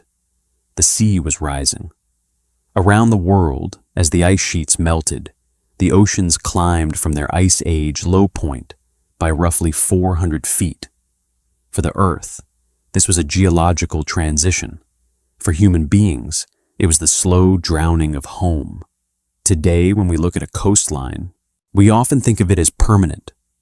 We build cities, ports, temples, roads, and memories along the edge of the water as though that edge has always been there. But coastlines are restless borders. They breathe with ice ages. When the planet freezes and glaciers grow, the sea falls and exposes broad continental shelves. When the planet warms and ice melts, the sea returns, taking back those shelves in mile after mile of advancing water. At the end of the last ice age, some of the most habitable lands on Earth were caught in that return. These were not minor strips of beach. They were countries without names, regions large enough to hold rivers, forests, animals, and human cultures. Many of them are now hidden beneath shallow seas. Their memory survives only in drowned tree stumps, submerged peat, ancient shorelines, stone tools brought up by fishing nets, and the myths of lands lost beneath the waves. One of the most haunting of these lost regions is Doggerland. Today, the North Sea lies between Britain and continental Europe, gray, cold, and crossed by ships. But during the Ice Age, when sea level was much lower, that basin was a broad plain. Rivers flowed through it. Herds grazed across it. Wetlands spread in its low places. People likely hunted, camped, traveled, and perhaps lived seasonally there for thousands of years. Britain was not yet an island. It was a western extension of Europe, connected by land over which animals and humans could pass. If you could stand there 12,000 years ago, you might see a wide sky over open country, the distant shimmer of water channels, birds rising from reeds, red deer moving through willow scrub, and smoke from a small human fire drifting in the evening air. The land would not know it was doomed. As the Holocene warmth took hold and the sea rose, Doggerland began to shrink. Its rivers became tidal. Salt water pushed inland. Low areas flooded. What had once been open country became a landscape of marshes, channels, and islands. People may have adapted for a time, taking advantage of rich wetlands full of fish, birds, and plants. But the sea kept climbing. Storms reached farther. The old land broke apart. By around 8,000 years ago, much of Doggerland had disappeared beneath the North Sea. A later submarine landslide off the coast of Norway, known as the Storegga Slide, produced a tsunami that may have struck the remaining low islands and coasts of the region. Whether it finished the last remnants of Doggerland or merely devastated communities already living on its shrinking edges, the image is powerful. A world already being swallowed by the sea struck by a sudden wall of water from the north. For those who survived, the transformation of Britain into an island may not have been an abstract geographical event. It may have been remembered as the loss of a road, the loss of kinship roots, the loss of a plain where ancestors once hunted. Another drowned world lay far to the southeast under warmer skies. Sundaland was the vast exposed continental shelf that once connected much of mainland Southeast Asia with what are now the islands of Sumatra, Java, Borneo, and surrounding lands. During lower sea levels, rivers crossed this larger landmass, including systems that no longer exist above water. Tropical forests, grasslands, mangroves, and coastal habitats shifted as climate and sea level changed. For human communities, Sundaland would have been a place of extraordinary richness and complexity. It stood at the meeting of land and sea, forest and river, island and continent. People there may have moved through dense environments, gathered plants, hunted animals, harvested coastal resources, and traveled by water long before the modern map took shape. Then the ocean came back. Unlike Doggerland, Sundaland drowned under tropical light. The rising sea filled low basins, widened channels, separated highlands, and created the island world we know today. Communities that had once moved across connected landscapes found themselves living on islands, peninsulas, and coasts that shifted generation by generation. Such a transformation would have encouraged movement, seafaring, adaptation, and perhaps the spread of stories about lands swallowed by the sea. It is tempting to imagine flood memories from this region carried outward with migrating peoples, woven into the deep mythologies of island Southeast Asia and the Pacific. We must not claim more certainty than evidence allows, but the geography itself invites wonder. When land is drowned on such a scale, human memory rarely remains untouched. In some places, the sea did not merely cover land, it divided worlds. Australia, New Guinea, and Tasmania had once been connected into the larger Ice Age landmass called Sahul. As sea level rose, the water separated Tasmania from mainland Australia and later divided New Guinea from Australia through the flooding of the lowlands that became Torres Strait. For the peoples of Sahul, who had lived there for tens of thousands of years, these were not just changes on a map. They were transformations of ancestral country. Some Aboriginal Australian traditions have been interpreted by researchers as preserving memories of sea level rise, describing places that were once dry land and later became sea. Such oral traditions are extraordinary because they may show how carefully human cultures can hold environmental memory across immense spans of time. In a world without writing, song, story, ritual, and place names can become vessels stronger than stone. They carry coastlines inside language long after the coastline itself has vanished. Farther west, another basin waited for the sea, the Persian Gulf. During the lower sea levels of the Ice Age, much of the modern Gulf was dry land, a low plain fed by rivers from surrounding regions.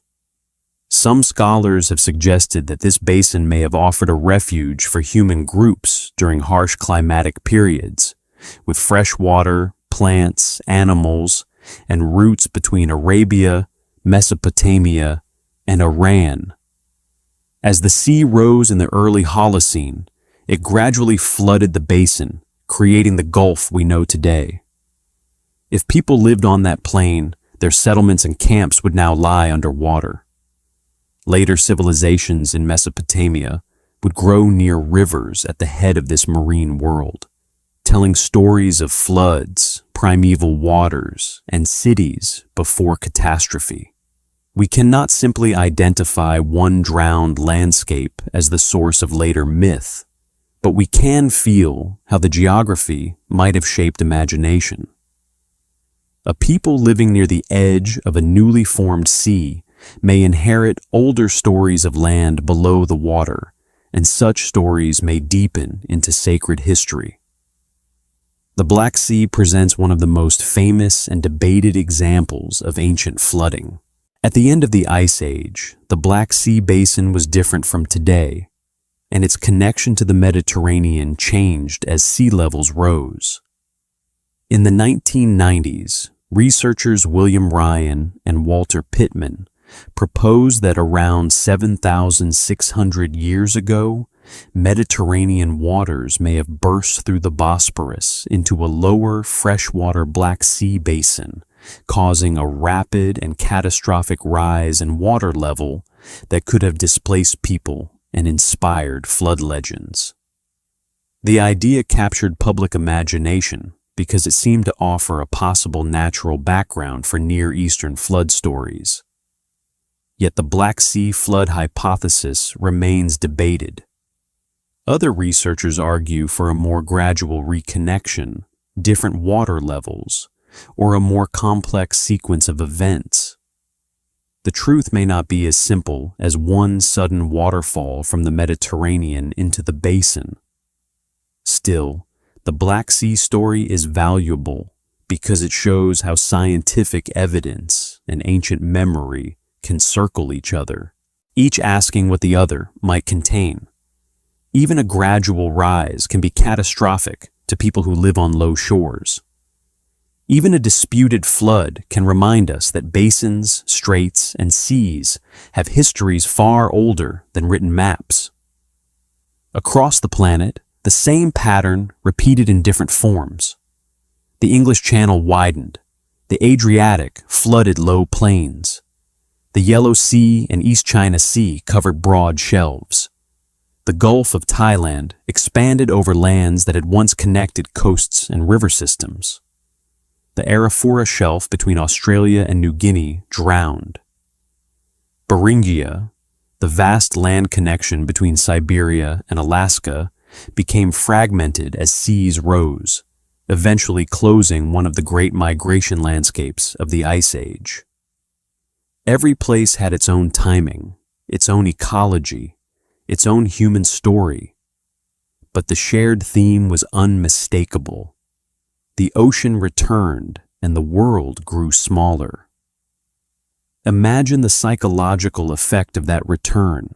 A community living along a low coast does not think in global sea level curves. It thinks in places. The place where the old woman collected shells. The place where the boys learned to spear fish.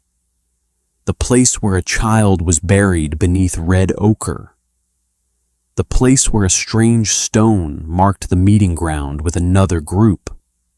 As water rises, each place is threatened in turn.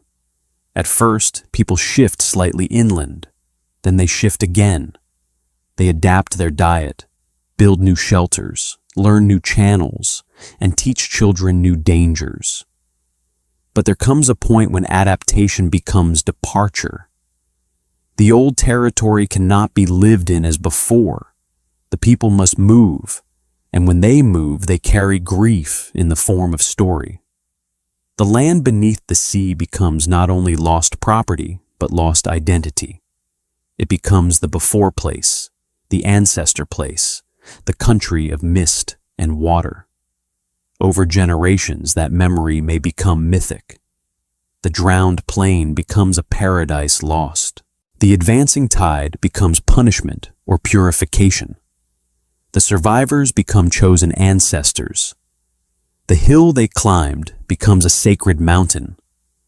The boat they used becomes the first ark. The animals they saved become the animals of the renewed world. This does not mean that all flood myths are direct records of sea level rise. Myth is too rich, too layered, too symbolic for such a simple explanation. But sea level rise at the end of the Ice Age provided one of the greatest real backgrounds imaginable for stories of drowning and survival.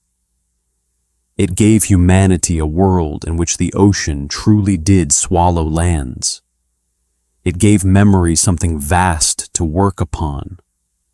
There is a strange comfort in knowing that beneath the waves there were once human places. It reminds us that history is not limited to ruins above ground. The sea floor is also a library. Its books are buried in silt, shell, peat, and stone. Every submerged forest is a paragraph. Every ancient river channel is a sentence. Every tool lifted from a fishing net is a word from a language almost lost. Marine archaeologists, geologists, and paleoclimatologists are slowly learning to read this library. They map ancient coastlines with sonar. They take sediment cores. They study pollen, shells, microfossils, and chemical signatures. They reconstruct landscapes from drowned soils. Their work is patient and difficult, but it expands the human story. It tells us that our ancestors did not live only in caves and inland plains. They lived beside coasts that no longer exist, in countries the ocean has hidden. As night falls over this chapter of the ancient earth, let us return once more to Doggerland. The sky is low and silver. The tide moves through channels that were once footpaths. A family stands on a rise, looking back toward smoke from a camp they will soon abandon. The oldest among them remembers when the land beyond the marsh was dry. The youngest will remember only water. Between those two lives, a country disappears. No monument marks the loss. No written record names the dead. The sea takes the hearth, the path, the bones, the stories tied to particular stones. But it does not take everything. The people turn inland. They carry tools, embers, children, songs, and warnings. Behind them, the water spreads over the plain. Ahead of them, new lands wait, uncertain and difficult. Above them, the stars shine with the same cold patience they showed over the glaciers. And under the rising tide, the drowned country enters the long sleep of the sea. Long after the water fell silent, the stories remained. They traveled farther than rivers, farther than coastlines, farther than the bones of drowned animals and the stones left beneath the sea. They moved from mouth to mouth, from grandmother to child, from hunter to farmer, from village fire to temple courtyard, changing their clothing with every language, but keeping something old alive inside them. Across the world, people told of a time when water covered the land. In some stories, the flood came because humanity had become wicked.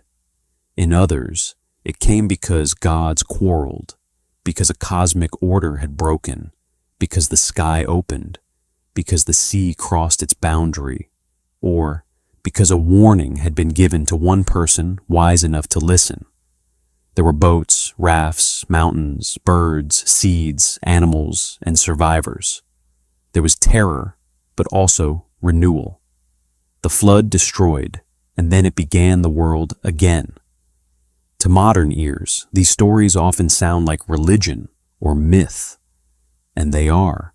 But myth is not the opposite of memory. Myth is memory shaped until it can survive. It carries facts poorly sometimes, but feelings with astonishing strength. It may lose dates, names, and measurements, yet preserve the emotional outline of catastrophe. The warning, the disbelief, the rising water, the desperate climb, the vessel, the silence after the storm, and the terrible sight of a changed world. If the end of the Ice Age was an age of rising seas, bursting lakes, shifting rivers, and drowned homelands, then it gave human memory more than enough raw material for flood traditions. We must be careful and honest. There was not one single global flood that covered every mountain at once in the way some later traditions describe. Geology does not support that image. The story was more complex and, in some ways, more haunting. There were many floods, many seas rising, many coasts lost, many valleys drowned, many rivers transformed. Some disasters happened in days. Others happened across lifetimes. A glacial lake could break through an ice dam and send a wall of water across a continent. A sea could rise slowly enough to be measured in stories rather than screams. A tsunami could strike a coast already weakened by centuries of encroaching tides. A river civilization could be devastated by a seasonal flood so enormous that it seemed to reset the world. The flood myths of humanity may not remember one event. They may remember a world in which water repeatedly crossed the line between life and death. In ancient Mesopotamia, among the cities of Sumer and Akkad, the flood became one of the great stories of civilization. In the Epic of Gilgamesh, the hero hears the tale of Utnapishtim, a man warned by a god to build a great boat before a devastating flood destroys humanity. He brings aboard his family, craftsmen, animals, and precious things. The storm comes with terrifying force. The gods themselves are frightened by what they have unleashed. After the waters calm, the boat comes to rest, birds are released, and sacrifice is offered.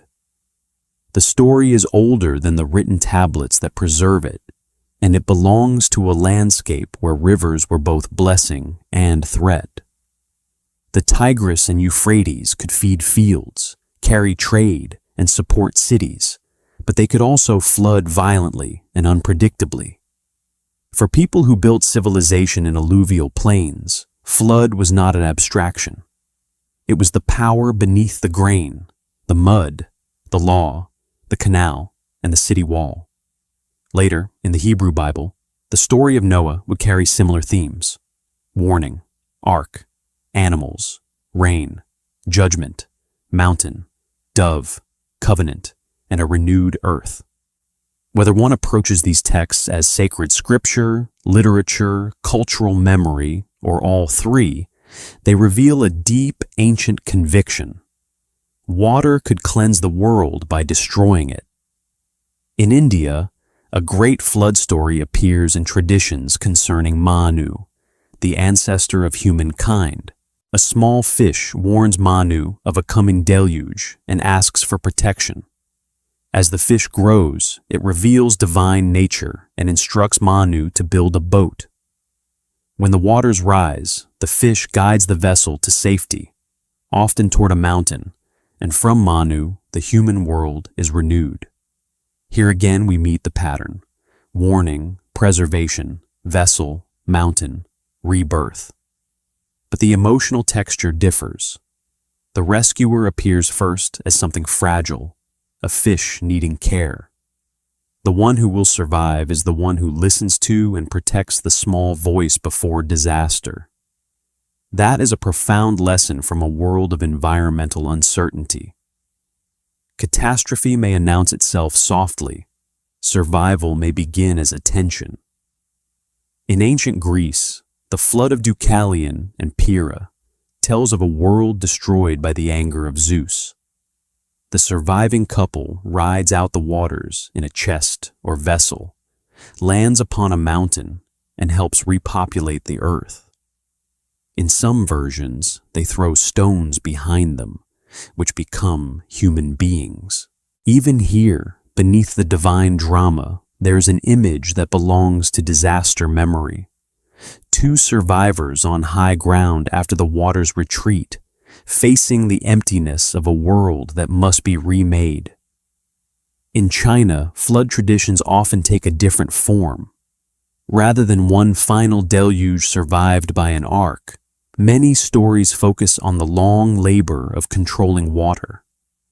The legend of Yu the Great tells of a hero who tames devastating floods not by simply blocking them, but by dredging channels and guiding waters to the sea. This is a civilization-building flood myth. It does not only ask who survived, it asks who learned to manage water. That distinction matters. In river valleys where agriculture, settlement, and political authority depended on irrigation and flood control, the great hero is not merely the one who escapes the flood, but the one who organizes society to live with it. This may be one of the clearest bridges between ancient catastrophe and civilization. Water-forced coordination. Coordination required leadership, memory, labor, calendars, boundaries, and law. In the Americas, many indigenous traditions also speak of floods, though their details vary widely across regions and cultures. Some tell of people escaping to mountains. Some tell of animals diving into the waters to bring up mud from which the world is renewed. Some tell of previous worlds destroyed and remade. In parts of the Pacific Northwest, stories of great waves and shaking earth may preserve memories of tsunamis. In Mesoamerica and the Andes, flood narratives became woven into cycles of creation, destruction, and renewal. Across island cultures of the Pacific, where people lived intimately with ocean, storm, reef, tide, and canoe, stories of sea and flood carried practical and spiritual force. For seafaring peoples, the ocean was not only danger, it was road, ancestor, food source, and cosmic space. A flood story in such a world is not merely about water invading land. It is about the unstable relationship between the human community and the vast living sea. What unites many flood traditions is not identical detail, but recurring structure. First, there is a warning or sign. The wise hear it. The foolish ignore it. Second, there is preparation. A boat built, seeds gathered, animals protected, sacred knowledge preserved, a mountain sought. Third, there is overwhelming water. Fourth, there is refuge. Fifth, there is aftermath. Birds sent out, sacrifices made, laws given, people reborn, or a new covenant formed between humanity and the powers beyond it. This structure makes sense in the aftermath of real environmental trauma. A community that survives disaster needs more than food. It needs an explanation. It needs to know why others died. It needs to teach future generations what to do. It needs to turn grief into order. Story does that work. Story gives catastrophe a beginning, middle, and end, even when the real event was chaotic. Story allows survivors to say, "The flood had meaning, and because we remember, the dead are not entirely lost." At the end of the Ice Age, the memory of rising waters may have passed through many transformations before appearing in the written and oral traditions we know. Consider a coastal group forced inland by the sea. In the first generation, the story is practical. The old camp is gone. The water crossed the shell bank. The fresh water turned salty. We moved to the ridge. In the third generation, it becomes ancestral. Our grandparents came from the low country now under the waves. In the 10th generation, it becomes sacred. The sea took the first homeland because the world was changing, and our ancestors were guided to safety. After many centuries, if the people become farmers, build villages, and worship gods of storm, sea, and sky, the story may grow into a cosmic flood. The details are not false in the simple sense. They are layered. At the bottom lies water over land. Above it lie grief, migration, ritual, morality, and imagination. Oral memory can be far more durable than many modern people assume. In societies without writing, memory is not casual. It is trained through repetition, song, ceremony, landscape, and social responsibility. A story tied to a place may be repeated for hundreds or thousands of years with enough stability to preserve environmental information. This does not mean every myth is a literal record, but it means we should not dismiss ancient voices too quickly. When a community says the sea was once lower, or an island was once connected to the mainland, or a reef was once dry land, that claim may deserve attention. Modern science has sometimes confirmed that oral traditions contain memories of volcanic eruptions, tsunamis, changing shorelines, and other ancient events. The past speaks in more than one language. Geological cores speak through pollen and sediment. Myths speak through symbols. Both require careful interpretation. Both can be misunderstood, but together they can make the ancient world feel less silent. There is also another reason flood myths became so powerful. Water is the perfect image for both death and birth. Every human being begins life in water. Every field depends on water. Every city needs water. Yet too much water erases boundaries, bodies, houses, and names. A flood dissolves the familiar order of the world. Roads disappear, graves open. Animals and people are carried together, clean and unclean, wild and domestic, sacred and ordinary, all are mixed in the same current. When the water retreats, the land is covered in mud, like a newborn world. Seeds sprout, silt feeds fields. Survivors emerge changed. No wonder ancient people saw floods as divine. They behaved like gods, generous, terrifying, unpredictable, and beyond negotiation. In the centuries after the Ice Age, as humans settled more permanently and began farming in several parts of the world, the importance of flood memory only increased. Farmers cannot simply walk away from every flood. Their fields, stores, houses, and ancestors are fixed in place. Settlement transforms flood from a passing danger into a political and spiritual problem. Who controls the canal? Who repairs the levee? Who decides when water is released? Who stores grain for the bad year? Who interprets the signs of drought and flood? These questions are the foundations of power. The first great civilizations did not arise by escaping water, but by organizing life around it. In that sense, ancient flood myths are not childish explanations of weather. They are deep reflections on the conditions that made civilization possible and fragile. They say, remember the water, because everything you build stands beside it. Let us imagine now a storyteller in an early village thousands of years after the glaciers began to melt. The people live in houses of mud brick and reed. Fields lie beyond the settlement. Channels carry water from a river that both feeds and threatens them. The night is warm. Children lie near their families, listening as an elder speaks. He tells them that in the first days, before the fields were measured, before the walls were raised, before the laws were spoken, there was a flood that covered the world. He tells them that one ancestor listened when others laughed. He tells them that seeds were saved, animals were saved, fire was saved, names were saved.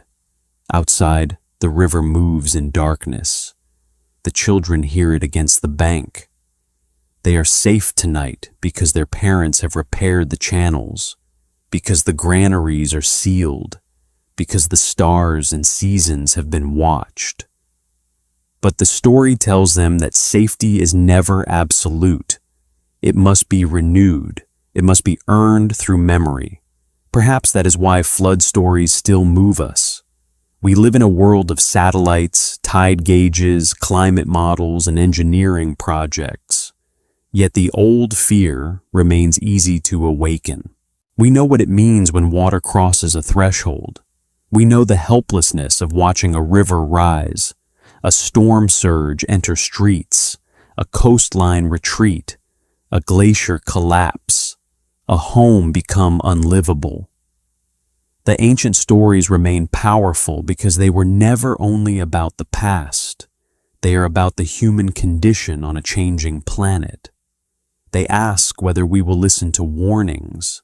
They ask what we will preserve.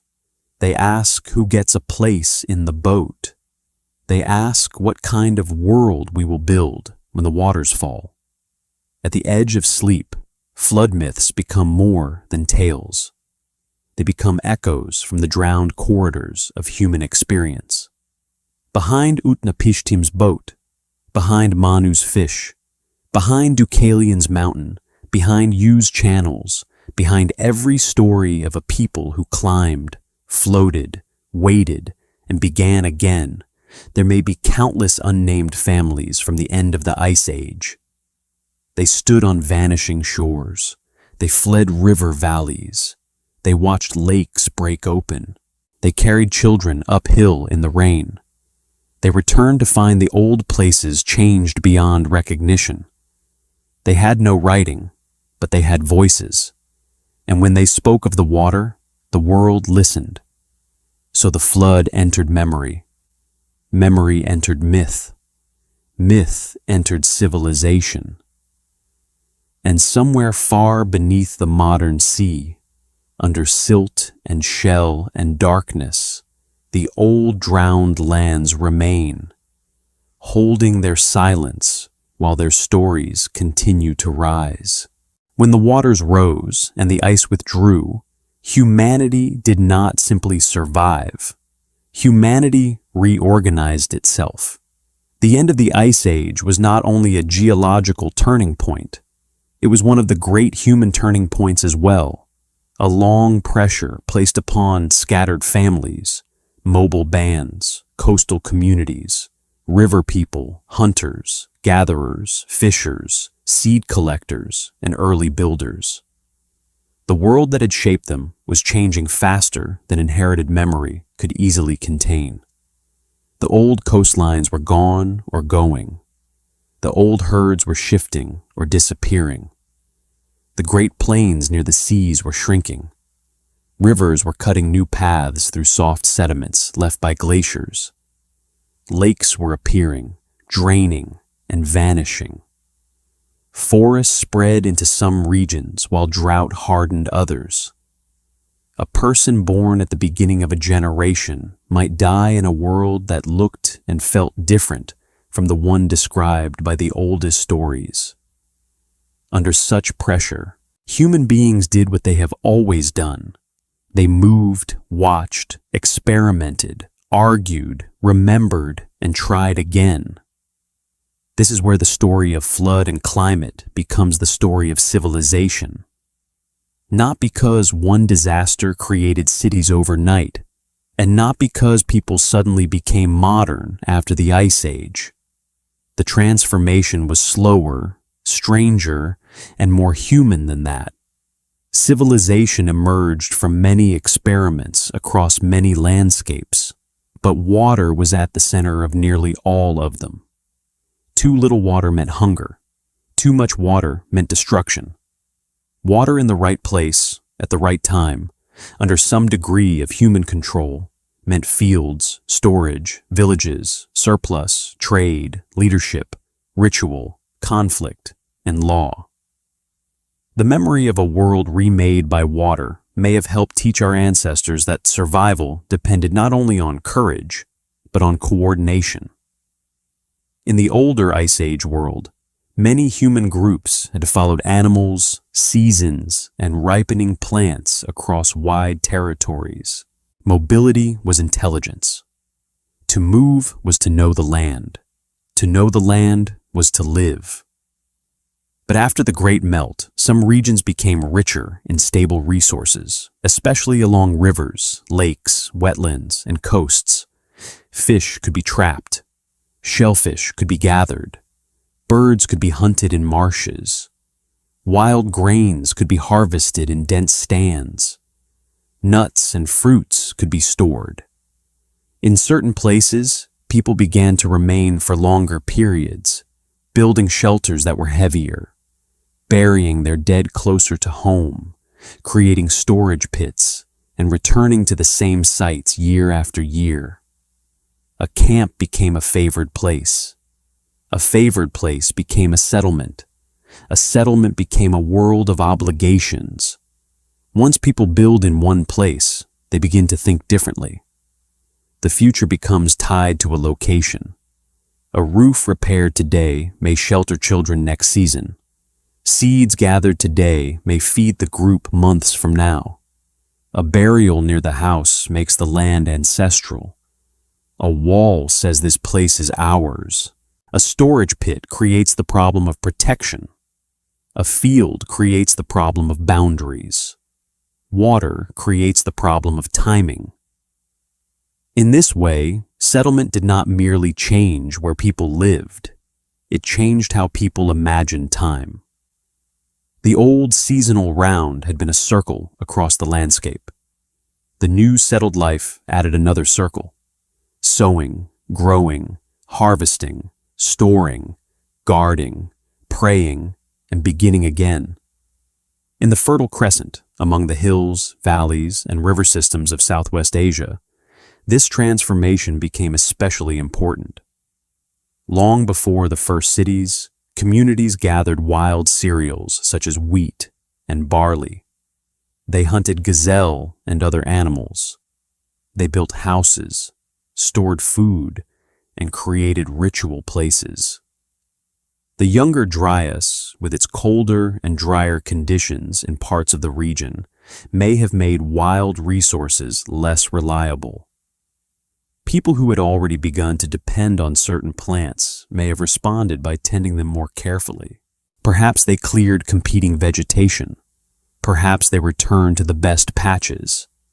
Perhaps they scattered seeds near camp. Perhaps they learned, slowly, which seeds produced stronger plants and which soils held moisture longer. Farming did not begin as a grand invention. It began as repeated attention. It began with hands sorting grain by firelight. It began with hunger remembering. It began with the quiet decision to help a plant grow where people needed it.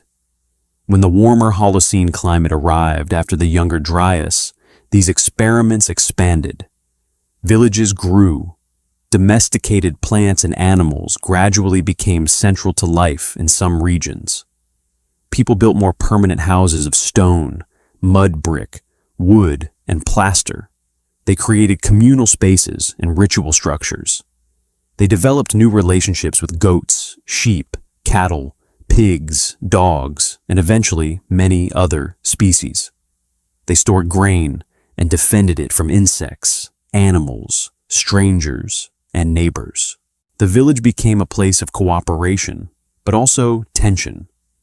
Surplus could feed children, support specialists, and sustain people through lean seasons. But surplus could also be counted, claimed, stolen, taxed, and controlled. Here, in the shadow of climate instability, we begin to see the deep roots of social complexity. Water and grain together created both security and inequality. Farther east, in the valleys that would one day support the Indus civilization, water shaped settlement in different ways. Rivers shifted across broad plains, fed by monsoon rains, mountain snow, and seasonal flows. The people who eventually built towns and cities there learned to live with wells, drainage systems, floodplains, and changing channels. In Egypt, the Nile offered one of the most famous examples of water becoming order. Each year, the river rose and spread life-giving silt across the fields. The flood was not merely a danger, It was the pulse of the world. Egyptian civilization would later build its calendar, agriculture, kingship, and cosmic imagination around the river's rhythm. In Mesopotamia, where rainfall was often insufficient for large-scale agriculture in the south, irrigation became essential. Canals carried water to fields, but canals required maintenance, labor, authority, and planning. If neglected, they silted up or failed. If mismanaged, soils could become salty. Water gave life, but only if people organized themselves around it. In China, flood control became one of the great themes of political myth and early state formation. The legend of Yu the Great, laboring to guide the waters, expresses a profound truth. A ruler earns legitimacy by protecting people from flood and making agriculture possible. Whether we look to the Nile, the Tigris and Euphrates, the Indus, the Yellow River, the Yangtze, or countless smaller river systems, the pattern repeats. Civilization grows where human beings learn to negotiate with water. The end of the Ice Age did not directly build these later civilizations, but it set the stage on which their drama unfolded. It created the warmer Holocene climate, raised seas to near modern levels, reshaped coastlines, stabilized some environments, and forced human communities to adapt to new ecological realities. It may have scattered coastal peoples inland, sending skills, stories, and social habits into river valleys. It may have encouraged the growth of villages by making certain wetlands, lake margins, and river corridors especially productive. It may have made memory itself more valuable, because communities that remembered old disasters were better prepared for new ones. Every canal, levee, granary, calendar, and flood ritual can be seen as a descendant of that ancient lesson. The world changes. Store what can be stored. Build above the water. Watch the sky. Listen to warnings. Keep the seeds dry. There's also the question that has haunted modern imagination for generations. Were there advanced civilizations before the flood, now lost beneath the sea? It is a powerful idea, and it must be handled with both wonder and caution. We have no solid evidence for a lost technological civilization like the ones imagined in fantasy, with metal towers, writing, machines, or global empires before the end of the Ice Age. But the absence of such evidence does not mean the drowned shelves were empty or unimportant. A more realistic and perhaps more moving possibility is that many sophisticated hunter-gatherer and early maritime cultures lived along now submerged coasts. They may have had rich spiritual lives, trade networks, watercraft, seasonal gathering centers, social hierarchies, complex art, and deep knowledge of sea, sky, and land. Because their most important sites may now lie underwater, we may underestimate them. The lost civilizations of the Ice Age may not have been cities of gold. They may have been communities of wood, hide, shell, reed, bone, song, and memory, magnificent in ways that leave few traces. To call them primitive would be a failure of imagination. They crossed dangerous landscapes. They adapted to climate shocks. They understood animals, tides, stone, plants, and stars. Some reached remote islands. Some survived in deserts. Some endured Arctic cold. Some painted caves with unforgettable beauty. Some built early monumental sites before farming was fully established. They were not waiting for civilization to begin. They were living complete human lives inside worlds that later vanished. If the sea covers their camps, it also covers their inventions, their ceremonies, their jokes, their grief, their maps of the heavens, and their names for winds that no longer blow over land. The rise of civilization, then, should not be imagined as a simple ascent from darkness into light. It was a transformation with gains and losses. Farming allowed larger populations, permanent villages, stored food, specialized crafts, temples, writing, and cities. But it also brought harder labor for many people, new diseases from crowded living and animals, social inequality, warfare over land and resources, and dependence on crops that could fail. The river valley gave abundance, but it also tied people to a fragile system. A drought could starve a city. A flood could bury a field. A broken canal could ruin a harvest. Civilization did not free humanity from nature. It bound humanity to nature in new and more complicated ways. Perhaps this is why the memory of flood remains so central. The people who built cities knew, consciously or not, that beneath their walls lay a bargain with forces older than kings. They measured fields after floods because water erased boundaries. They built temples to storm gods because rain could save or destroy. They preserved stories of primeval deluge because their own societies depended on the careful restraint of chaos. In Mesopotamia, the city rose from mud, and the flood could return it to mud.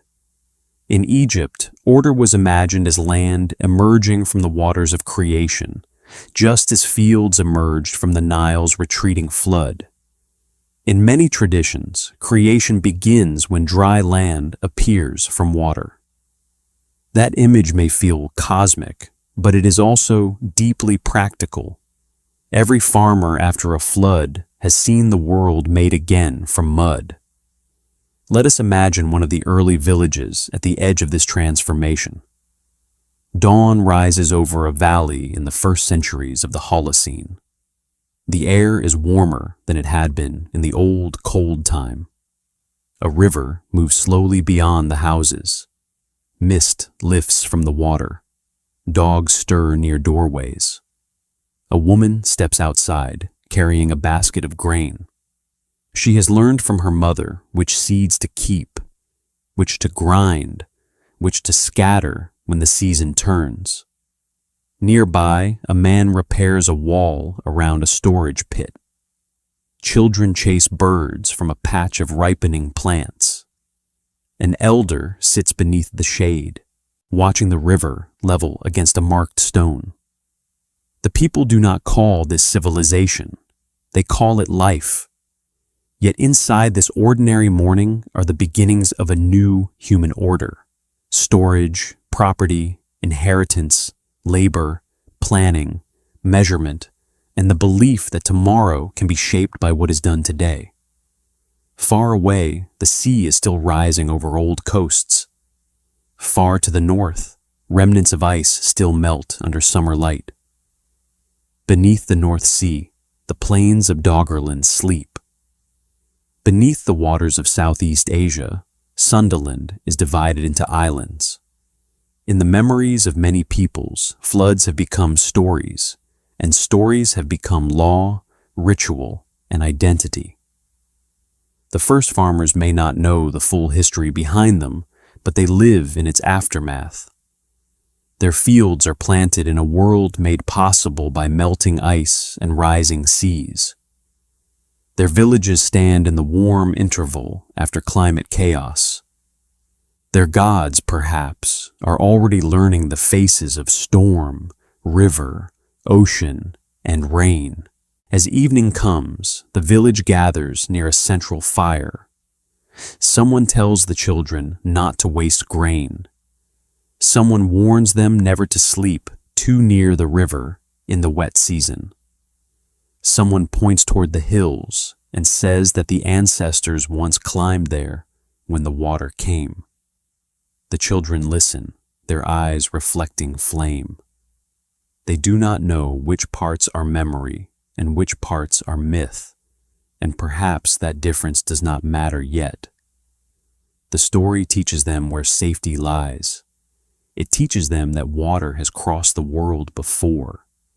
It teaches them that people survived by listening, preparing, carrying seeds, and beginning again. And in that lesson, quiet but enduring, we can hear the first heartbeat of civilization. The ancient floods are not finished with us. They sleep in the sediments beneath our cities, in the drowned forests under shallow seas, in the myths we still tell our children, and in the quiet measurements of modern scientists watching ice retreat at the edges of the world. 12,000 years ago, humanity lived through a planet in transition. The great ice sheets melted. Seas rose by roughly 400 feet from their glacial low point. Coastal plains became seabeds. Lakes broke through walls of ice. Rivers changed course. People moved, adapted, remembered, and built new ways of life in the aftermath. That story can feel remote, almost dreamlike, because it belongs to a time before writing, before kings, before cities, before the names of nations and the borders of maps. Yet the deeper we look, the less remote it becomes. The end of the Ice Age is not only a story about the past, it is a mirror held up to the present. Once again, the cryosphere, the frozen part of Earth, is changing. Once again, glaciers are shrinking in many regions. Once again, the great ice sheets of Greenland and Antarctica are losing mass. Once again, the sea is rising, not by myth, not by rumor, but by measurement. The scale today is different from the end of the Ice Age, and the causes are not the same. The ancient warming emerged from natural changes in Earth's orbit, greenhouse gas feedbacks, ocean circulation, ice dynamics, and the complex machinery of climate. The warming now is driven largely by human activity, especially the burning of coal, oil, and gas, which releases heat-trapping gases into the atmosphere. But the lesson that joins the two ages is simple and immense. When ice melts, the ocean remembers. The sea does not rise everywhere in exactly the same way. Land rises and sinks. Currents shift. Gravity changes as ice sheets lose mass. Storms and tides shape local experience. But for coastal people, the meaning is direct. Water moves closer. Salt enters soils and aquifers. Storm surges reach farther inland. High tides become more troublesome. Erosion takes beaches, roads, cemeteries, and homes. Islands face difficult choices. Delta cities, built where rivers meet the sea, become more vulnerable. The danger is not only the average height of the ocean, it is the way a higher sea gives every storm a taller starting point. A flood that once would have stopped at the waterfront can enter streets. A tide that once seemed exceptional can become routine. A coastline that seemed fixed in childhood can begin to retreat within one lifetime. This is why the ancient story matters. It teaches us that coastlines are not permanent promises. They are negotiations between land, water, ice, and time. During the Ice Age, people could walk across landscapes now buried under the North Sea, the Persian Gulf, the Sunda Shelf, the Arafura Shelf, and many other shallow seas. They did not lose those worlds in one day, but they lost them. The loss was real, whether it happened through sudden flood, gradual drowning, or repeated storms. Today, we are not hunter-gatherers standing on Doggerland, watching marshes become channels. We have satellites, tide gauges, ice cores, computer models, engineering, written history, and global communication. We know far more than our ancestors could have known, and because we know more, our responsibility is heavier. The old flood stories often begin with a warning. A god whispers to Utnapishtim. A fish speaks to Manu. A sign appears before the waters rise. The The wise listener prepares, while others continue as before. In the modern world, the warning does not come as a divine voice from a river. It comes through instruments, data, research stations, coastal surveys, and the accumulated work of scientists across generations. It comes through melting glaciers photographed year after year. It comes through coral records, satellite altimetry, ocean heat measurements, and communities already living with higher tides. The warning is less poetic, perhaps, but no less sacred in its meaning. It says that the world is changing. It says that choices made now will shape coastlines, food systems, migrations, economies, and memories for centuries. It says that ignoring water has always been dangerous. Some people imagine sea level rise as a slow problem, and in one sense, it is. The ocean often advances by inches, by fractions, by statistics that seem too small to frighten the heart. But history teaches that slow forces can have sudden consequences. A shoreline erodes quietly for years, then a storm removes what remains in a single night. A glacier thins gradually, then a shelf collapses. A community tolerates nuisance flooding, then discovers that roads, drains, wells, and insurance systems were built for an older sea. A slow rise becomes a sudden crisis when it crosses the threshold of human infrastructure. This was true in ancient ways as well. The rising sea at the end of the Ice Age may have taken generations to drown certain lands, but for each family forced to leave, departure happened on a particular day. There was a final meal beside the old shore, a final look at the graves, a final crossing of a path that would not be crossed again. Modern people may face similar moments, though with different tools and different scales of choice. A village may move inland, a city may build barriers, a farming region may lose fresh water to salt, a coastal nation may ask where its people can go if the land itself becomes unsafe. Migration is one of the oldest human responses to climate change.